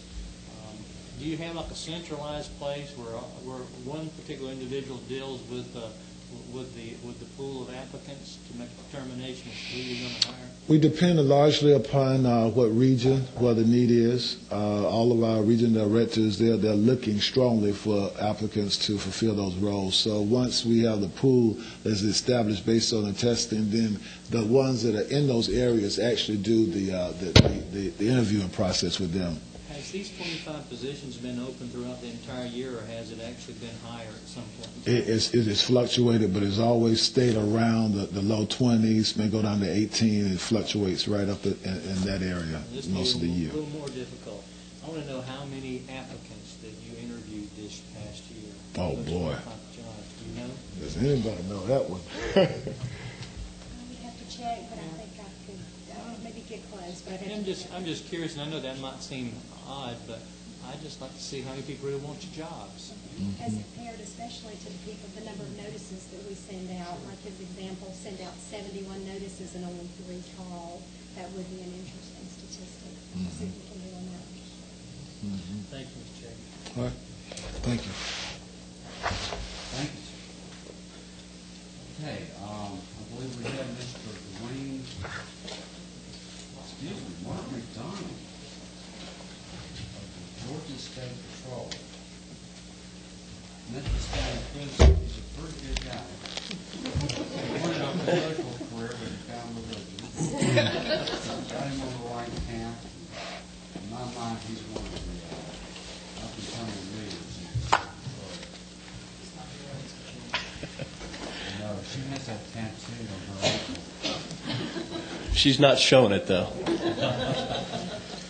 Good morning, Mr. Chairman and members of the committee. Colonel Hitchens sends his regrets. He has had duties at Post Council this morning, and he also is down with the flu. So you all have to put up with me. I'd like to echo some of the things that have already been said, but I'd like to answer some of the questions about where we are right off the bat as an organization. And we have an authorized strength of 953 troopers, and right now we have 781. We're down 172 off that count. With our radio operator positions, we're authorized 253, and we're at 188. We're down 65 there. Capitol Police authorized 36. We have 21. We're down 15. Our safety officers authorized 116. We're at 56. We're down 60. And with our Motor Carrier Compliance Division, who are our truck inspectors, our sworn truck inspectors, we're authorized 335, and we're down to 260. So our total positions down within the organization is 387.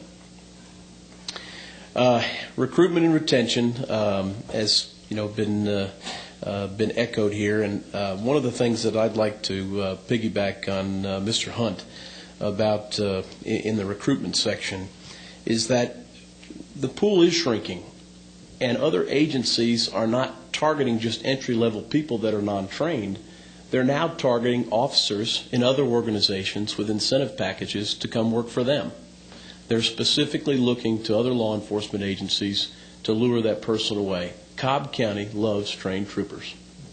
In fact, the police chief said to our commissioner, "Thanks for training them for me." So I think that's a big point. The other thing that Mr. Hunt said is now within the private sector, there are certain jobs that in the past you wouldn't think would be competition. And I'd like to piggyback on him again that our recent people that have left to be truck drivers, UPS drivers. They're going from $34,000 and $35,000 jobs to starting out at $62,000. We recently had somebody left for a construction company as a facilitator just to move equipment and material to their job sites, and he started at over $70,000. So in some jobs that you wouldn't think in the past would be competition in the private sector, we're seeing that competition. Why? A trooper's got a good driving record. He's been trained in driving. He's passed drug screening, and he's got a pretty good background. So what the private sector is facing, our employees provide a good candidate pool for them. Sorry about Yes, sir. I hate to stop you midstream, but to try to hammer home this point, I want to read off a couple of things to you that I'm familiar with, because, of course, the state pros do like often troops. Yes, sir. The state, I believe there's 9 of them. I'm very familiar with Troop D because that's where I live at. And to kind of let me know if this is pretty much the norm or even worse across the state, because I think our state pros is in a crisis right now, and the amount of people we have trying to retain them. But in the 7 posts that we have in Troop D, I believe it's post 4. It's the only one, and that is the busiest post in the state. Yes, sir, it is. Has a trooper on duty after 11 p.m. The other 6 don't have troopers on after 11 p.m. That's correct. They're on call, sir. And especially with the problems we have DUIs, drug trafficking across our interstates. And these 7, I believe, 6 or at least 5 have major interstate systems running through them from I-75, I-85 to I-20. Yes, sir. Also, 3 out of the 7, only 3 out of the 7, have a radio operator manning that post 24 hours a day. That's correct, sir. So if a trooper on call gets called out in the middle of the night, especially once he gets out of that car, he has nobody to talk to. He may not be able to talk to anybody, and especially with the 800 system that most municipalities are going to in some of the counties. That's correct. He may not be able to raise anyone for safety in that city or county that he's in. What compounds us with our radio operator positions is we've had to train our troopers in those normal working hours where, because of our low radio operator positions, a trooper then has to operate the radio for that dispatch ability for the troopers that are on the road. So we take a sworn officer off the road and put him behind the radio, and that reduces our amount of manpower on the roadway as well. So with just some of those things I named here, just in Troop D, would you say that it's that's consistent statewide? Maybe even worse in yes, sir. We get further south, maybe in yes, sir. more rural areas. So I didn't want to interrupt you, but I felt like it's very important that we show the problems that we're having with retention, make sure we have the officers on the road, provide public safety 24 hours a day. I don't know if that's, I hate giving that information somewhat because some folks may be like, well, we can do what we want to after midnight. But I thought it was very important for this committee to understand that and to have those figures and to make sure that is something that's not just in one troop but across the state as you continue forward. So thank you for allowing me to ask that question. Yes, sir. I interrupt you so early in your segment. Thank you. Those departments that we find ourselves competing for candidates are not just local agencies. They're agencies in other states because they are targeting our folks to go to their departments. But even down into some of the smaller agencies, and I'll use Forsyth County as an example. I live in Dillard, Georgia, which is Raven County, which is about an hour and a half's drive from Cumming, Georgia. And every single week in my small town paper, the Forsyth County Sheriff's Department is advertising for road deputies and dispatch folks. The starting salary for a state trooper is $31,474, and today in Forsyth County they're advertising a starting salary for a deputy of $32,000. Our starting salary for a radio operator is just over $20,000. Forsyth County is advertising for their 911 operators $29,000. And this is just one example of, it's a growing county, yes, and their calls for services are increasing. But this shows you how really a medium-sized department is recruiting an hour and a half away and are providing incentives such as take-home cars where those officers are able to travel, live in Raven County, and work in that county and go home. These are the type of things that we're up against across the board. Is that scenario new, or have you dealt with that for how long? We see that in the last 10 years is where we see that. People used to come to State Patrol for three things: our benefits package, our equipment, and our training. Well, our benefits package, we're behind across the board. Our equipment no longer is the best. We're just now putting in-car computers. We're doing a testing in 3 posts. We're just now getting to that. Other agencies has already had that. And the training is very good across the board for a lot of agencies. So the 3 things that attracted folks to us in the past, it's just not the case anymore. And in recruitment and retention, the basic thing that we see is our benefits package. If we don't have a level playing field, how can we ask somebody to come to work for us when they can go to somebody else that has a better benefits package? And if they enter with us, there isn't growth. I refer you to, I'll call it the blue paper, and I won't call it a paper, I'll call it kind of a catalog. But if you turn in the very first section there, you'll see the DPS statistics. And the very first one is other state patrol salaries, and it talks about after 5, 10, and 15 years. And if you look at our starting salary in relationship to those other southeastern states, it's pretty competitive. But then you can see at the 5-year mark and the 10-year mark, our state trooper is essentially flat. He receives an initial raise that brings him to 34, and then after 10 years, our average is about 36.5. And when you look at the comparison states, we're between $10,000 and $12,000 behind. If you go to the next page, you can see that graphically. I always love graphs and colors. This top tier is Florida's 33, 310 all the way across the board until they get to corporal. If you look at the asterisk representative, what has happened in Florida is they've gone to a different system. They used to be on a step raise system, and when we approached them this year, all they would give us is what their starting was. They wouldn't give what they're going to. In the past, they had a step raise system in Florida, but every year they had to have that annualized. They had to ask for it every year. They're going to a banding system, which I think somebody has already mentioned here, and because of the new system that they're going to, they wouldn't give us information beyond what their starting salary is. So you can see the comparison, especially graphically, with the southeastern states, where the growth is in the first 10 and 15 years. And then if you continue on past the corporal and sergeant, you get to the next one. Go past retirement. We won't deal with that issue. But if you go on to the raw data of local law enforcement, and you can see those that we've picked out here, from APD all the way to MARTA Police, you can see it's the same circumstance.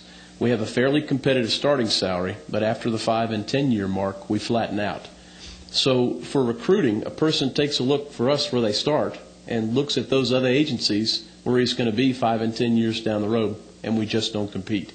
And the question's already been asked, where should you be in about 10 years? Opinion? Well, if I look to who I've got to compete against, a trooper after 10 years should be between $48,000 and $50,000. Just to be competitive in the southeastern states and also locally. Now, this is just for our troopers. It's even greater for those motor carrier compliance officers that work for us, our truck inspectors. Their starting salary is right at $21,000. And after a period of training that they go through, they come up to $25,000. And that's it. They're dependent upon whatever percentage is given to them. And it's worse for them. It's worse for what we have to start off with, and they flatten out just like we do, but almost $9,000 more. And here is a group of men who have gone from agency to agency within this state, from the DOT to PCS to DMVS, and they're now with us. And we're glad to have them, and they do a sworn job. And they are some of the lowest paid in the state. And to me, their situation is even more glaring than what we have for our troopers. And the same goes through our Capitol Police. They're pretty much in the same bandwagon. So I think, especially the motor vehicle carrier department, they with the terrorism and no telling what's going back to some of these trucks, it's very important that we have them on the road to be checking these vehicles to make sure they're safe. Number one, safe operating, make sure number two, we're not looking for a potential attack down the road. well, that's an excellent point. One of the previous questions, how much time do you spend? If you can look at any group that we have within our divisions that spends a lot of their time on that basic thing, hazardous materials or things that might be related to a terrorist event, it's our truck inspectors. They're looking in the very containers, and they're inspecting those containers that could carry those things that could be used for a terrorist event. What percentage of time? Well, I could say all of their time, because that's one of the things that they're looking for. But specifically, I don't have a percentage figure on that. I think it comes down to another term that's been used, where the rubber meets the road. We can compete in our recruitment and retention if we had a level playing field. Our recruitment efforts recently have not been good. Of the last class that we're about to start on the 7th of January, we had 300 applicants that made an application for testing. Of that, only 120 of them passed the test. After that point, essentially at every wicket in our in our recruitment process, we lose 30% of those folks. After they do their physical fitness test, we lose about 30% of them. After they go through their background test and their polygraph, we lose 30% of them. So right now, before we start trooper school, we have about 55 of that 120 candidates that are qualified for a 50-man school, and we plan to put all of them in there. But historically, we lose about 30% of those candidates by the end of trooper school. So we'll be lucky to graduate 40 of those. That class starts on the 7th of January. It lasts 33 weeks. So come August of next year, we'll have about 40 folks, hopefully, to put on the road. Our problem is between now and then, we'll lose between 4 and 5 troopers a month. So this time next year, we'll actually be behind in our numbers, even with graduating a trooper school. If you look in your blue paper, one of the things that was asked historically where we are, you can continue on to our position counts, and I think one that's a glaring thing gives you a snapshot after 3 years, and it's the yellow one that's filled in by the green.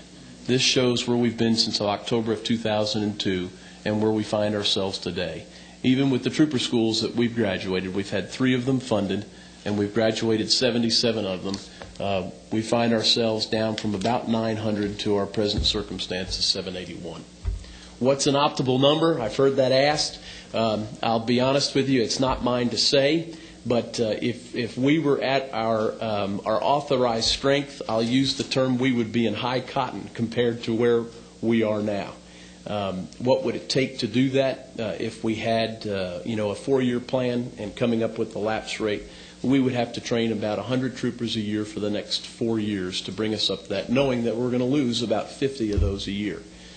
On that note, I made a special request of Mr. McDonald, and in the back of your books, you'll see a bar graph like this.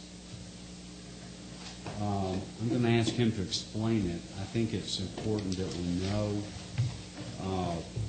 not only do we have the inability to hire right now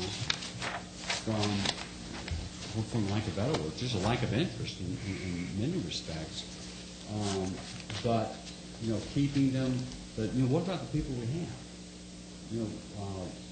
Based on that, well, I'm going to let you explain the bar graph. You did a great job with it. If you look at the graph, you can see that the bulk of the people that we have in our organization are 15 years or less.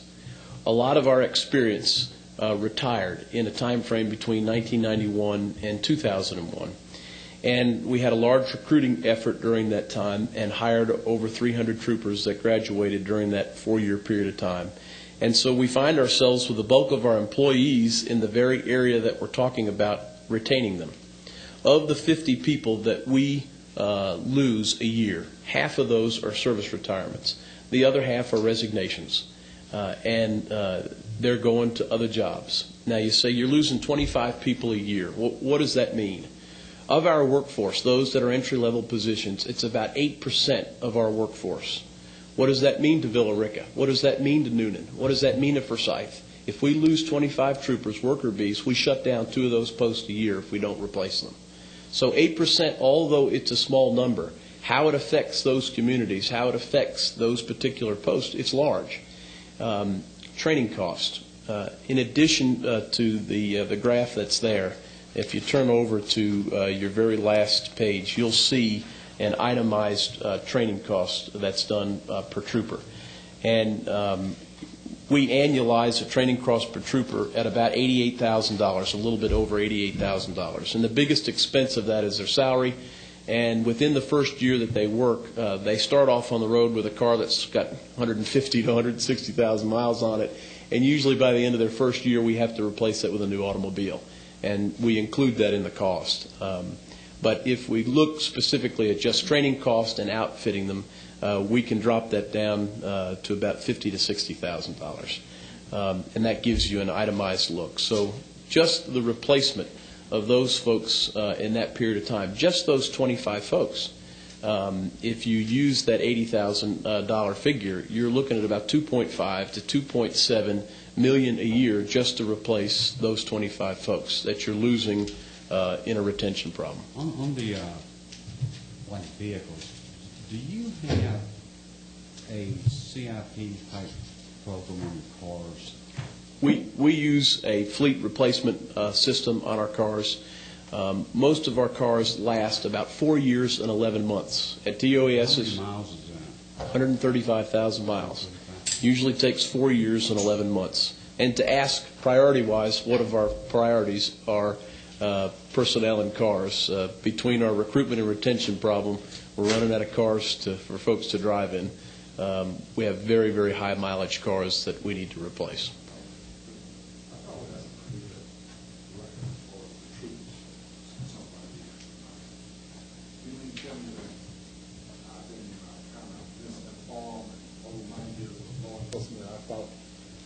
We try to pat on ourselves as far as law enforcement, as far as the truth, because y'all don't keep a steady trade-in or whatever with those cars, or do that? Over the past 4 years, sir, we haven't had a steady turn-in. In fact, our high mileage vehicle count is increasing, and I'll use the word exponentially. In order to keep that turn-in, Representative, we would have to purchase 270 cars a year to keep that 4-year 11 pattern of 135 miles. And we haven't had the funding in recent years to do that. So what's happening is our cars are going up in very, very high mileage. And high mileage vehicles, well, there is a point where you start paying high vehicle mileage maintenance. And with certain products, it seems like when you replace certain things, then it flattens out for a while because the car runs for a long time where you don't pay that. But between about 80,000 and 125,000 miles, you replace rear ends and transmissions and intake manifolds, and it's expensive. How many years service before you retire full benefits? 30-year, you can go to 34, sir, which would put it at 68%. How many people are actually over 30 years in with the department now? Well, if you look at the graph that's presented here, you can see that the percentage. Gray. Yes, sir. It's very low. We only actually have 69 troopers. That's over 25 years. Yes, sir.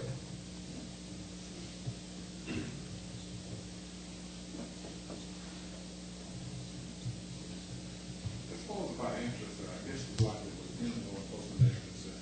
When you go around to schools, colleges, or whatever, trying to recruit people,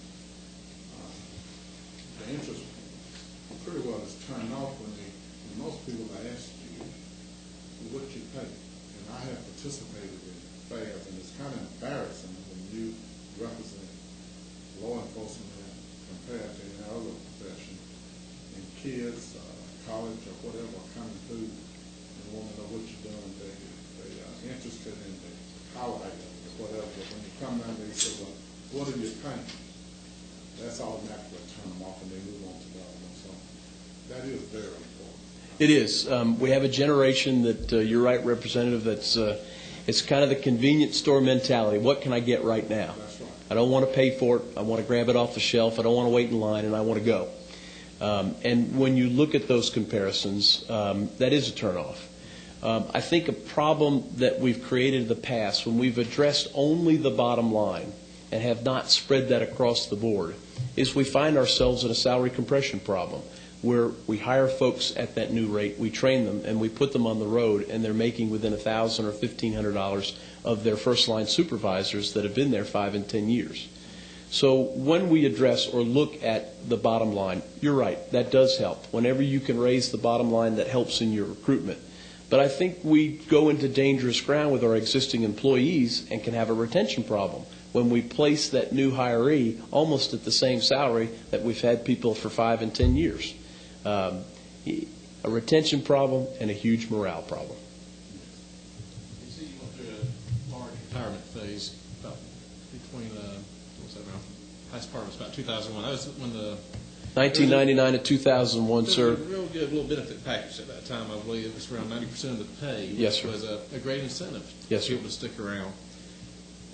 Just looking from the law enforcement side, I believe on retention, if we can show them a ending point somewhere down the road, maybe 25 years, 75% retirement, would be very beneficial to making them retain.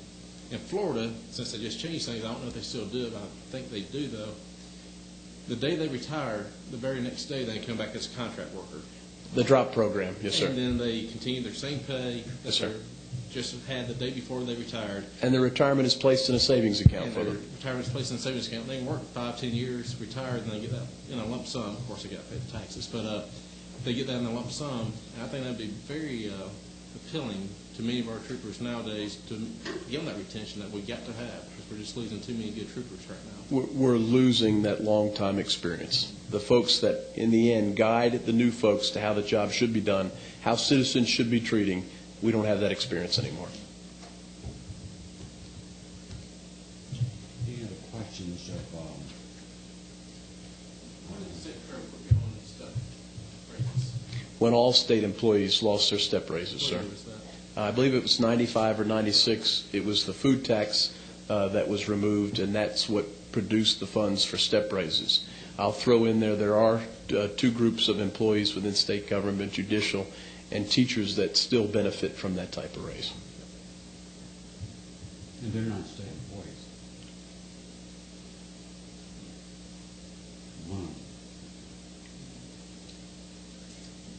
Any other questions? I want to thank you for your,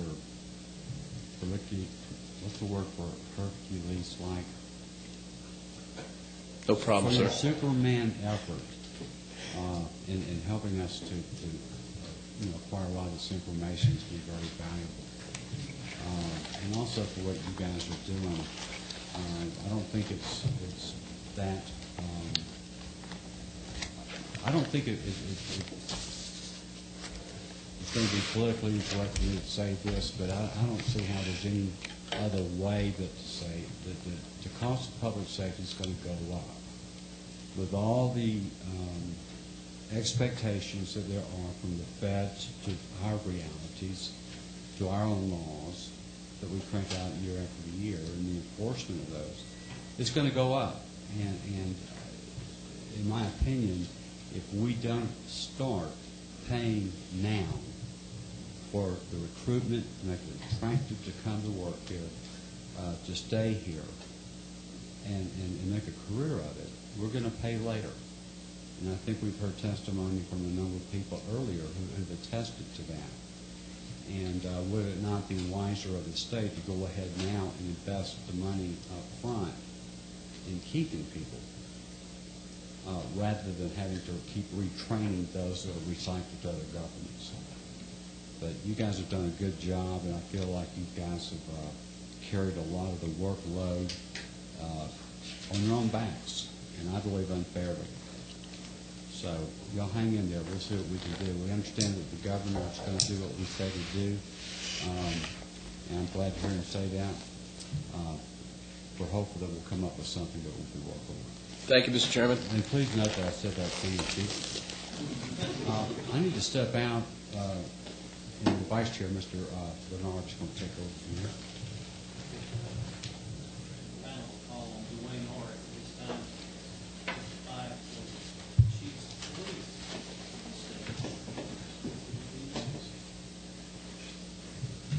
Council scheduled tomorrow, but This is actually what we've got broken down your jurisdiction, talking more so on Chiefs. Today, if you're at the request for well,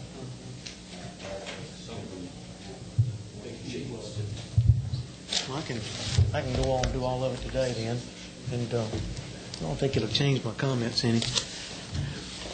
I want to thank you for allowing me the opportunity to come speak for the committee today. I come here as the first vice president of the Georgia Police Chiefs Association, but I've also been a police chief for almost 17 years in South Georgia, and I want to support the state's law enforcement officers in addressing the issue of turnover and compensation. And I want to talk about some of the issues and how that affects local governments, and also because I've done a lot of research in the area of turnover of police officers and retention of police officers. I think I can affirm what's already been said today. As we've heard earlier today, a lot of these state agencies have experienced an enormous amount of attrition in the last few years. There's a number of factors that are affecting this, and the greatest external factor that's influencing turnover in law enforcement for your state officers and for your local is that we have a good economy, and that's fortunate that we have we're fortunate that we have a strong economy here in Georgia. But if I can explain that in a little bit better terms, it's the more jobs we have out here and fewer employees available to fill those jobs. We have a condition known as negative employment. There are more jobs than there are qualified people to fill those. And when that happens, the competition and the cost of paying our employees is going up. The type of candidates that we're hiring in police departments, sheriff's departments, the Georgia State Patrol, GBI, DNR, all these agencies now are different than what they were just a few years ago. And I'm saying just 5 or 10 years ago, definitely different than 30 years ago. They have to be computer literate now. They have to have good written and verbal communication skills. They have to have judgment. They have to have tact. They have to have proven integrity. The kind of questions we're looking for when we're all interviewing and doing these background investigations, these psychologicals. But these are all marketable skills, not just for law enforcement, for the private sector as well.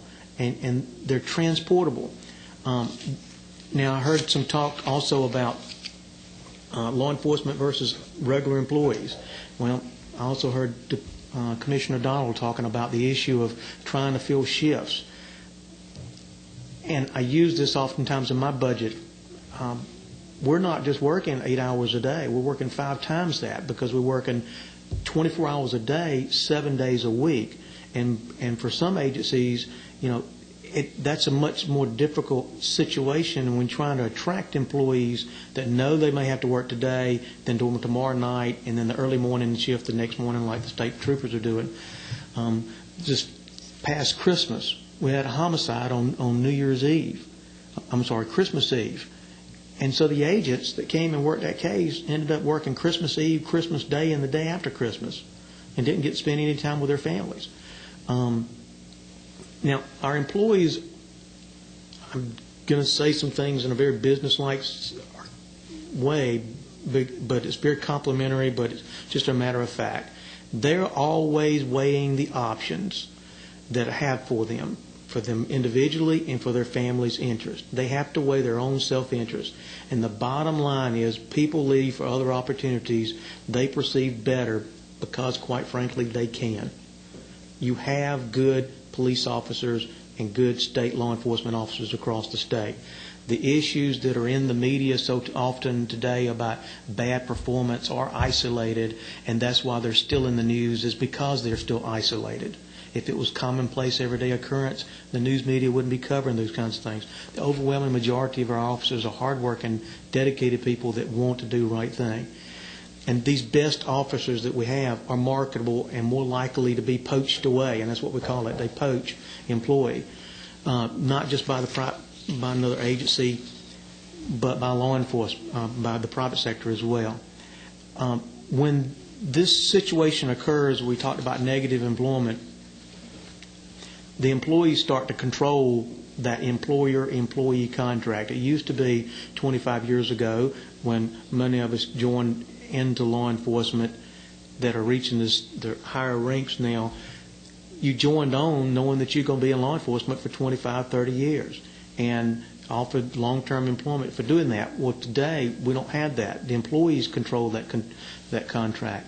And with that, every term of employment, the schedules, the locations, where they're going to be working, their assignments, post assignments, who they want to work with, their pay, all of that's in part of the negotiations that they're going to have to come up with our police officers and law enforcement people. But big issue that we're still facing with is salaries. The situation will continue to be exacerbated and get worse in the next few years for several reasons. One, we have a huge number of people that are leaving law enforcement. They've been the core of who we've focused for years. We have a lot of workers, the baby boomers. Today, we have a smaller number of people enter into the workforce, and even a smaller portion of those people want to be in police work or law enforcement. We have to recognize as leaders that there's always this push-pull alternative where we're pushing employees out with the conditions and the work conditions and salaries, but you got the pull also from alternatives that didn't exist 20 years ago, who are coming in and poaching officers from your GBI, from your state patrol, that are trying to pull them out and go to the other agencies. And in some cases in the metro area, from my understanding, is local agencies also that are trying to pull the officers. Now, the loss of an officer is coming at a huge financial and operational expenditure, and I've written several articles on this issue of turnover, and quite frankly, I think the state leaders here need to be commended because they're giving you an extremely conservative figure. I think they're giving you a bottom line number of what it's costing you financially. There are other issues when officers disengage that's hard to calculate those kinds of issues of when persons start calling in sick. If you have to pay overtime, like Department of Corrections was talking about, it's costing you 2.5 times what it would normally cost to pay that position. Because one, you're paying that one person to be out, but you're paying the other person overtime at time and a half. And it may actually cost more than that because many of more dedicated officers are older, more seasoned, paying more money because they're actually making higher rates than the person that may be not coming to work. If you're losing officers, then that are being poached away, we're spending a lot of money recruiting them that we didn't include how much it's costing to recruit, send them through all the selection processes, and then train that person. And that training, I'll talk about in just a second, goes on for several more years. But I like to use the analogy when I talk to my elected officials. If I could get you a backhoe that's worth several $100,000, or say $100,000, and I can get you that backhoe for $3,000, and it's in perfect order, and it's not stolen, and the GBI is not looking for it, okay? And it's a perfectly good backhoe for $3,000. You're going to ask me, this is fantastic. Where can I get another one? Well, the same thing is true for the investment that we're having in these police officers. We're investing this money, and then they're going off to another agency. But we also tend to look at the short-term cost and overlook the investment we have over time. From my personal experience, from your personal experience, you know that the best lessons in life are the hardest learned and the best remembered. Okay, and those where you make your mistakes and they really hurt. Well, the same is true for being a police officer. They're going to make mistakes those first few years out. And my personal experience in talking with other police chiefs and sheriffs across the state, and when I do teaching in other parts of the country, a police officer is really not any good when he comes out of training. He's really, and of course they got a much better training system with the state troopers and the GBI agents and the parole, but quite frankly, when the agents I'm talking with, it really takes them 3 to 5 years before they get that experience. And this is my personal, from a perspective as a police chief on a local level, will they have that experience dealing with a variety of situations where they can start working any kind of case with confidence.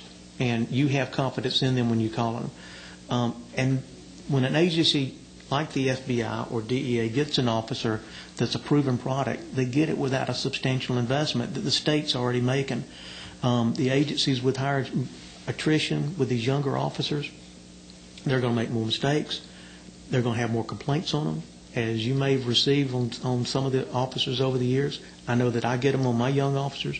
You have more lawsuits also because they're going to make mistakes. They're going to do things that possibly could have been avoided. But other things that are happening here is you've got less productivity, you've got poor morale, and then you've got fewer cases going to be solved. Now, we used to talk about it with local agencies. Now we can talk about this is with state agencies in some cases, is the reputation as builders or stepping stones to other agencies. Departments, you go in, you serve as a training ground for an officer, get his training, working experience, and then move on up to another agency. And some smaller agencies actually pride themselves on doing that. There was a time when the University of Georgia Police actually, our job is to come in to train young leaders that will then go out across the state and be leaders. And many of the people that are command positions in the State Patrol and GBI and Public Safety Training Center came from that environment. But that was a very unique situation. Most communities and the state can't afford that. But that's what's happening with our state officers, is they're getting a reputation now because they do such a great job of selecting and training people that now they can be cherry-picked for officers. And like Vernon was saying, the crime lab scientists, they can come in, do the same kind of work with less caseload and make a higher salary and have better benefits and a much better retirement system. It's pretty much what my 11-year-old will say, well, that's a no-brainer, okay? I can do more, I can make more money and do less. And that's where I think one of the issues we're going to have to address.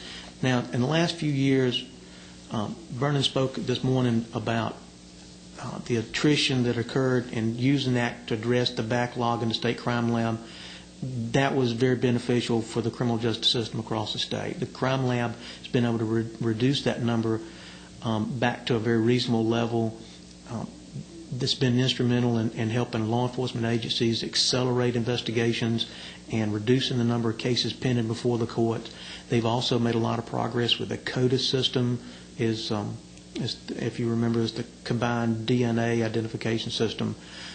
This enabled more than 500 cases to be solved across the state, and this is not a criticism of them. In fact, we've solved 3 cold cases in our community because of that. But they're having a problem with the state crime lab with losing their people to the military and to private laboratories. As a whole, the GBI is uniquely positioned to provide many services across the state that otherwise departments wouldn't have access to. And I understand that Vernon has his priorities, but I want to speak at it from a police chief's perspective too, that the Bureau routinely conducts investigations that rarely occur in a lot of communities across the state. For instance, homicides, an officer involved in a shooting, or an officer involved in some kind of misconduct, or there's a conflict of interest many times in a medium-sized city like mine of about 12,000, 15,000 people. If there's a conflict, a lot of people know each other, we'll call the GBI, and then they can come in and take that investigation, because if they know the police officers, then they know the sheriff's deputies too. And so to have that and to avoid that situation when it comes up with the prosecution of the case, to be fair and objective, and they don't use that to take away from what needs to be done and get to the facts of the case. But there are other situations where we're seeing offenders crossing jurisdictional boundaries. They steal a car in this area, they do an armed robbery here, they kidnap somebody, and then they kill them and drop their body in another jurisdiction. That's where the GBI is uniquely available to work those multi-jurisdictional cases that may cross not only jurisdictional boundaries but also judicial boundaries also, and how to put all those working with the district attorneys and situations. But what we see is, and I've seen in my personal interactions, is we don't have the interaction level with our agents that we once had. And if we don't address this turnover, it's going to have long-term consequences, I think, for the state. As we mentioned earlier and several times, it takes time to prepare these agents. Many of the veteran agents and troopers who've been the Corps for years are starting to retire, and they're moving on. And just as a second ago, as the Georgia State Patrol was talking, and Mark was saying just a minute ago, you see that gap going down. And what we're seeing is that gap is getting larger with the veteran officers who've got years of experience. Oh, I saw that about 10 years ago, or we tried this one time.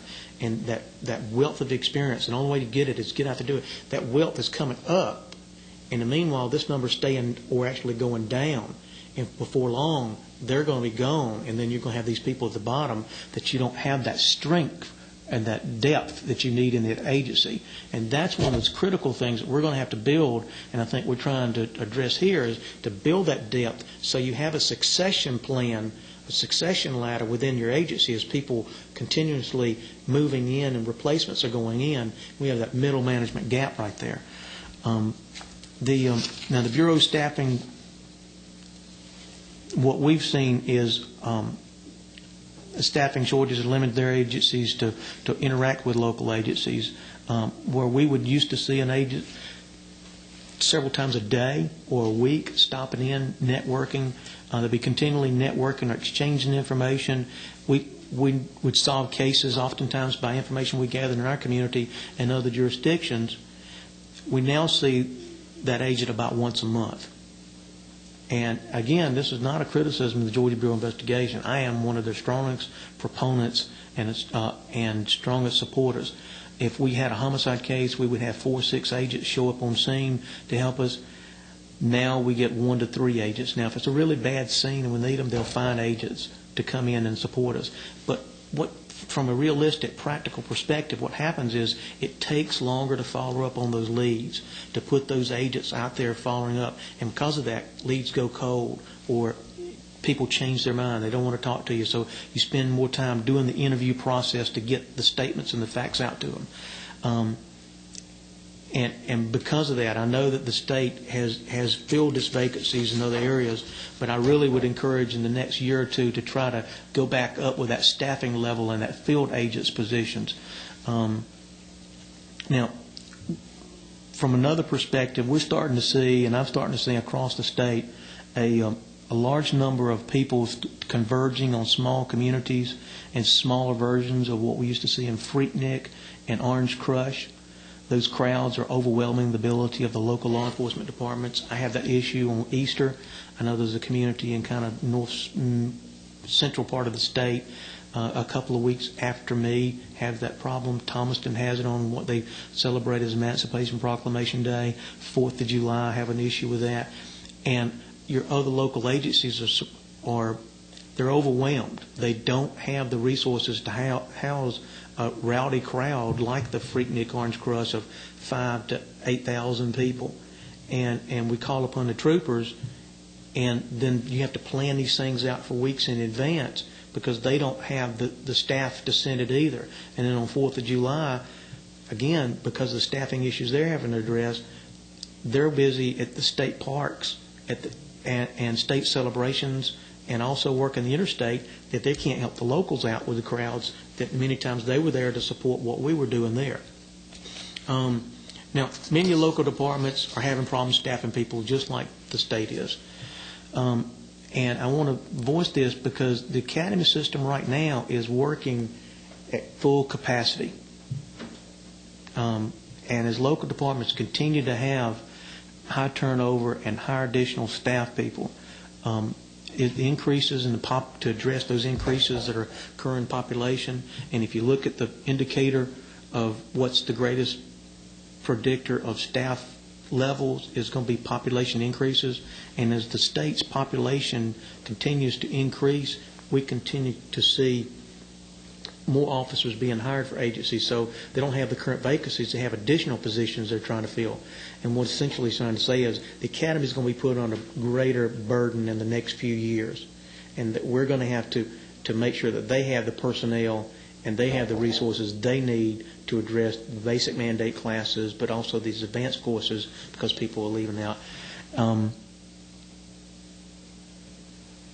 you have any idea how we rank among other states around us in this particular problem that we're experiencing?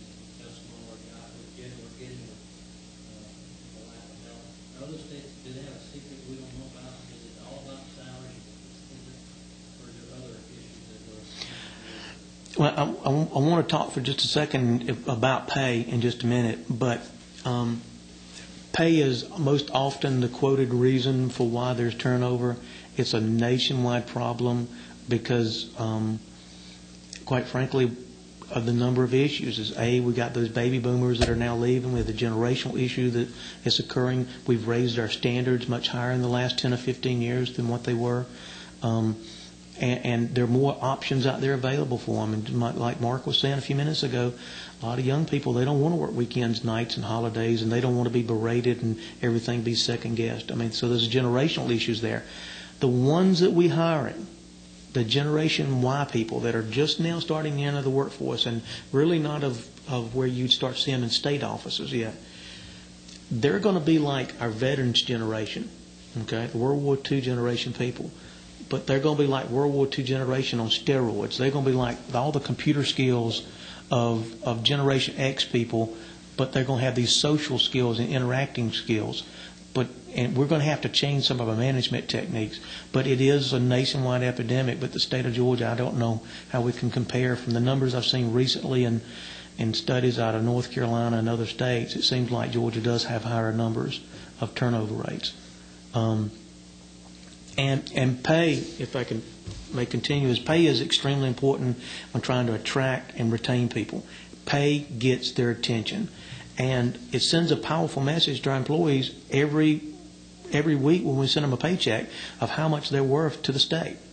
Now, you lose your motivational value with money very quickly. I'm not going to sit here and say that you're going to have a happy workforce, but money's not a motivator, but absence of money is a demotivator, especially when persons in similar positions are making more.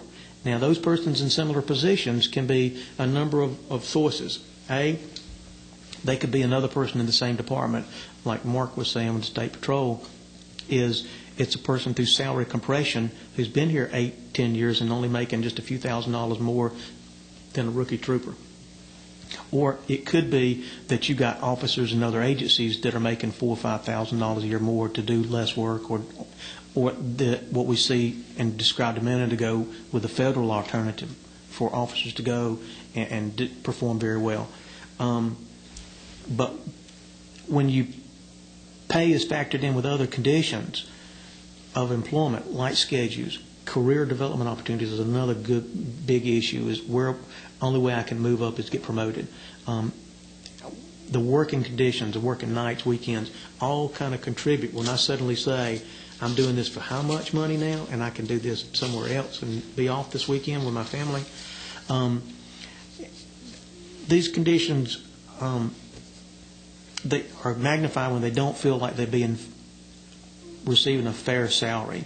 Now, the rule of thumb has always been in the private sector, if a person's having problems paying his bills, he will leave for less than 5% pay increase. If he's not happy, he'll leave for 5%. And if he's happy, it's going to take more than 20% to pull him away from his job. All right, but where we're getting at the situation now is, in many cases, particularly with the GBI and the State Patrol, is that 20% is very available to them through the federal positions who've been expanding their number of positions to accommodate Homeland Security issues. Now, I'm not saying that the state has to enter into any kind of bidding war to retain their officers, and I would recommend against that, but we do have to have our salaries where they are competitive at or slightly above the average for people with similar types of skills.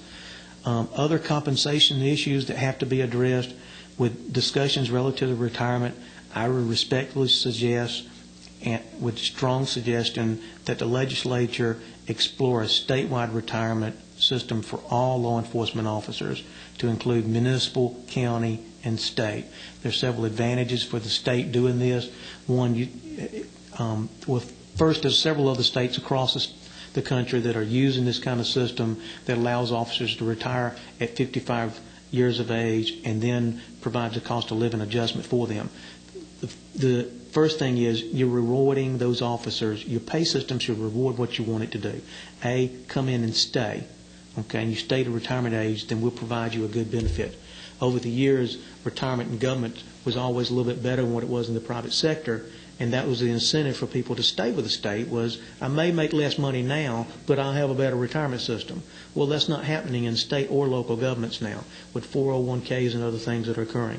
The other thing, it sends a very strong message out to the state of Georgia that we recognize that public safety is critical to the safety of our citizens as well as promoting and maintaining economic development. Businesses are not going to locate in a state that has a poor reputation or where there's an issue concerned about crime and safety. They're going to go, and what I would be careful to be concerned with is we quickly about to become the fourth largest state in the union, do we want the reputation of South Florida or Southern California? And much of the crime issues, the perceived crime issues there. And we want it to be where our law enforcement agencies work together in the local and the state and the county areas. And they all have the same retirement system, and we're supportive of them. But what we would propose is a transportable system that would provide, similar to what we provide teachers today, where there is some investment by the officers, and they can transport it if they come to work for the state as well as leaving. Now, I'm not just suggesting that we just add more people out there with higher salaries, but we need to continue to give them the skills and the tools and the equipment they need to serve our communities, and let's make them go out there and earn it. I mean, they're hardworking. Let's just don't want to reduce the work. We want to reduce the workload, but we want to empower them with other tools, that things that we couldn't do a few years ago are much easier now with computers, and the advancements we're going to make are going to be just these force multipliers with technology such as DNA and computers. Is just going to be surprising what we see a few years from now. I support the police chief, support our state officers. We ask you, if respectfully, to consider making their salaries competitive, because they provide us a critical support role for the majority of our cities across the country. I mean, across the state, because you saw them in the Atlanta Fulton County shootings. You saw the GBI on the scene. You saw the troopers on the scene helping do the searches, and then you also saw them when they captured the guy. One of the first people on television that next day on Saturday was Vernon Keenan on CNN. And what kind of message was that sending of the collaboration that you have between the state and the locals out there? So it's not just the small communities that are going out and helping, it's the bigger agencies as well. They had their SWAT teams when the shooter was in Buckhead a year ago, or 2 years ago, shooting through the office park. They had Atlanta SWAT, the GSP SWAT team was alerted and coming to Atlanta to also help with the Atlanta. So it's not just the small agencies that are assisting anymore. They're assisting all the agencies statewide. So with that, I'll be happy to answer any questions. Or Excellent. I did all my sermon today, but I have another meeting at the Capitol tomorrow, so I'll come by and participate tomorrow morning too. I want to ask you one quick question, Mr. Chair. Sure. Just to throw it out to you, what kind of starting salary would you be recommending, period, for law enforcement, regardless of what jurisdiction, not on the state level, but local? Just say that. One of the things I recently done in my agency is we start off people uncertified at $26,000. I thought that was kind of low. I would like it to have been $28,000 to $30,000, but I'm in an economically depressed area. After the first year, we take that up to $28,000. But then what we do in the next 2 to 3 years after that is we jack that salary up to about $31,000, $32,000, and so you see a differentiation real quickly, and you start anchoring those people in. And from looking at the private sector, that's where most of your salary increases need to occur in that first 5 to 10 years to get them on up to a higher wage real quickly. But along with that, what we also did was we require them to go to certain training opportunity. Well, we require certain training each year to go up to the next level in our career level. And what we also did was we're looking at trying to develop an alternative career pattern where in most agencies, the problem is the only way for me to move up is for somebody to die or to retire, okay? And so I can move up to be a supervisor at that point. Well, who's to say that an accident reconstructionist is not just as important as a first-line supervisor? Every officer is not a good supervisor. That's a skill set. And with personal abilities, may not be necessarily a good supervisor, but why can't we reward them off in another way with developing new certifications and career opportunities for these officers to retain them? And we actually put rank up to a certain level now, and it's possible in this situation where I have several officers who've been with my agency 15, 16 years, and what we call them is we gave them the rank of staff sergeant and a master patrol officer. And we've got substantial investment in their training. I mean, it's substantial. In a small community, we get $60,000 to $100,000 in that officer. We don't want to lose him. But they can do accident reconstruction. They've got specialties after 3 years they can work on. And he's actually making more money in one case than one of my 4 field supervisors is. One of the shift commanders are, because we rewarded that performance, because he's just as valuable to us as that supervisor. So it's kind of unique and innovational, but I think we need to start moving towards that. Whatever the market's driven, and that market in Atlanta is a little different than South Georgia because, you know, the housing costs and things like that. I'm located in Cordell, along I-75. Right below.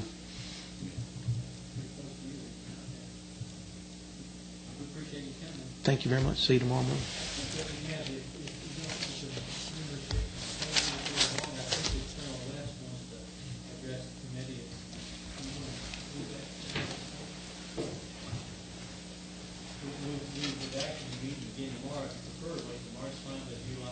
I'll be very, very brief. And I want to thank you for giving me the opportunity. I know I wasn't on the agenda, and I did ask that. I can't add a thing. Everything's been said by my predecessors and my sister agencies. We experienced the same identical issues. If I had to prioritize with us, it would be more along the lines of the same situation that Vernon's facing. We're about the same size agency. I have 222 conservation rangers that work statewide. We're at about 26 vacancies now. But our main critical issue is that 5 to 10 year officer that we're losing, and that experience is walking out the door, and it's because they're not making that salary that they see that their peers in other states and especially the federal agencies, and that's where I'm losing mine. Over the last year, I've lost game wardens to the Border Patrol, the Air Marshals, the Secret Service, the U.S. Postal Inspectors, the DEA, FLETC. FLETC snatches my boat operators on the coast real quickly. They really cherry pick them down there. National Marine Fisheries Service, U.S. Fish and Wildlife, and the U.S. Park Service, Cobb County and Coweta County, 2 metro counties. And that's the first time I've lost game wardens to local agencies, because typically a game warden wants to stay in the woods. He don't want to work in a metro agency, but now that's starting to happen, and that does concern me. Can you talk to us a little bit about the scheduling, on call, what a typical, say, game warden actually experiences, how you got the shortage of those? Yes, sir. What are the lifestyle actually is because of the call treatment? That's an excellent question, and we're a little unique in that area because our officers, we don't work shifts. We ask them to work the best 8 hours in a 24-hour period, and our jobs are seasonal, so that varies throughout the years. Right now, we're in hunting season. They're expected to work early in the morning, late in the afternoon, and answer calls in between. We don't have our own radio dispatch. We depend entirely upon our state patrol brethren and the sheriff's offices around the state. We work very closely, especially in the rural areas. So that is our radio contact when our officers are out. For the most part, we're assigned 1 officer per county. Right now we have more than 20 counties in the state that are vacant without a ranger.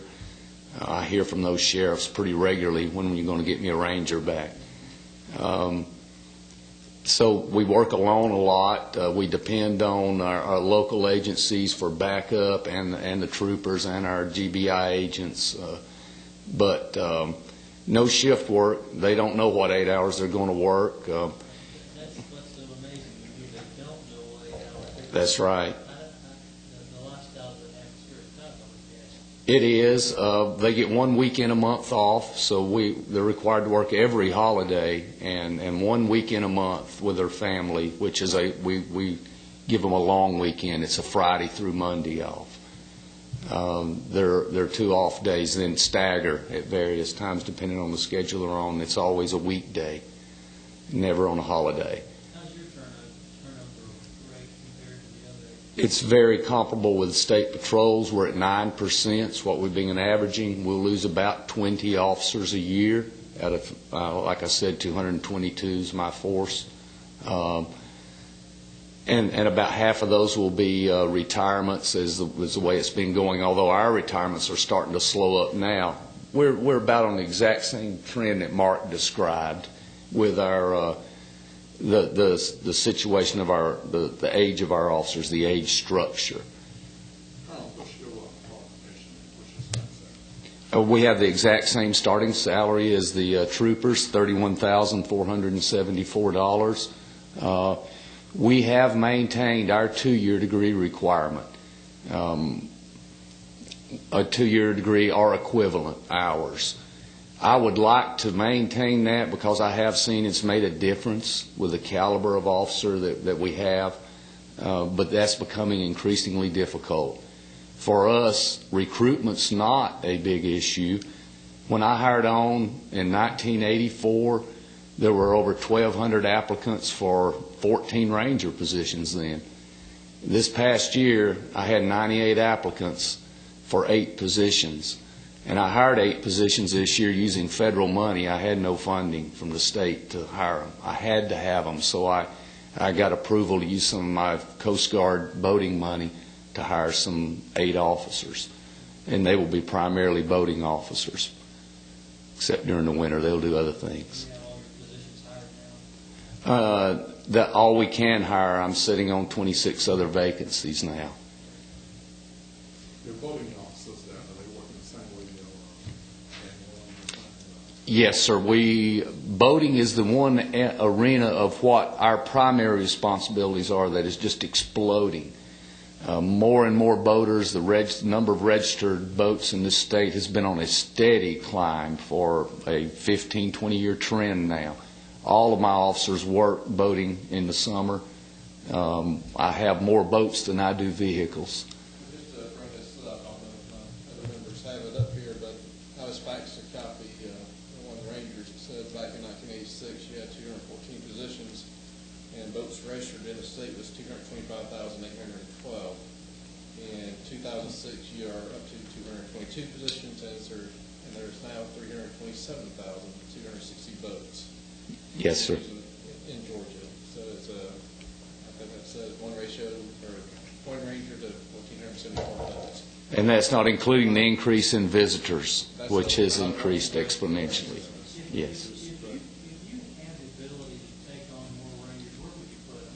And what areas of the state do you feel that you have a serious shortfall?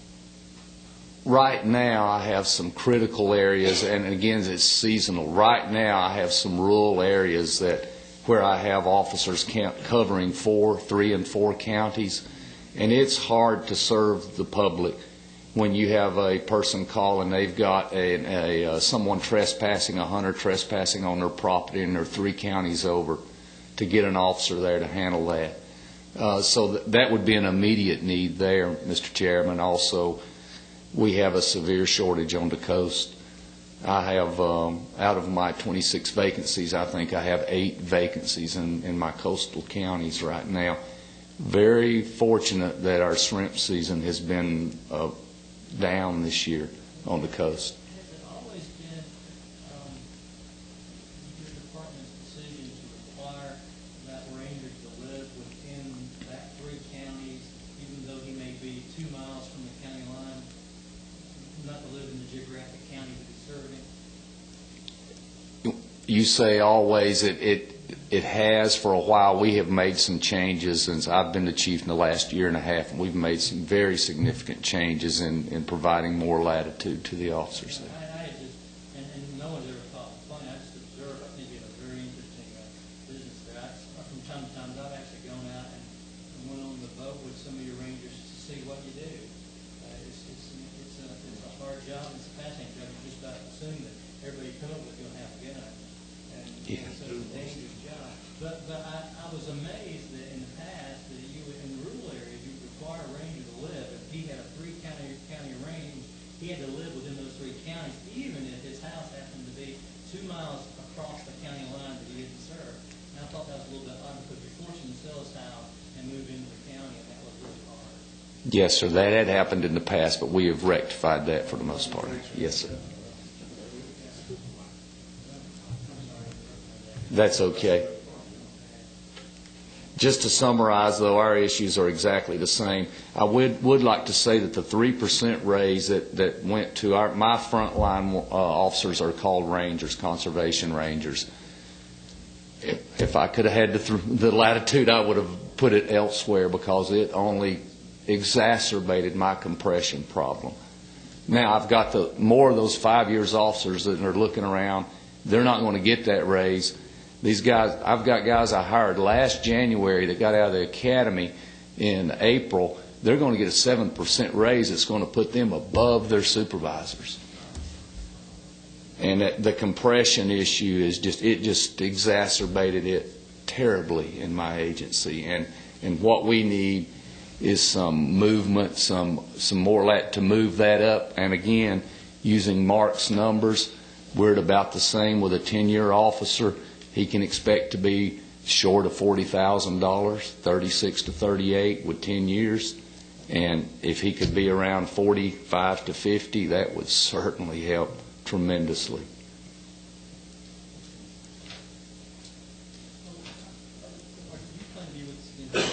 Yes, sir, I will. I wish you would. This is late today, and we're a little bit tired. We've heard a lot. Sure. I'd like you to come back tomorrow and let's pick up where we left off here. Certainly, I'd like the other members to hear the crimes that you had. Because frankly, I think sometimes you've sort of gotten forgotten out there too. And I'd like for the panel to see what your men and women are actually doing. It's very valuable. Thank you. Yes, sir, I will be back here tomorrow. Any other questions? The chairman asked that we review Gene's homework. And I think that tomorrow, in addition to maybe some of the testimony we might cover, that we'll most likely be doing some brainstorming, trying to come up with some sort of strategy or points to put together to make recommendations. Nothing further being said.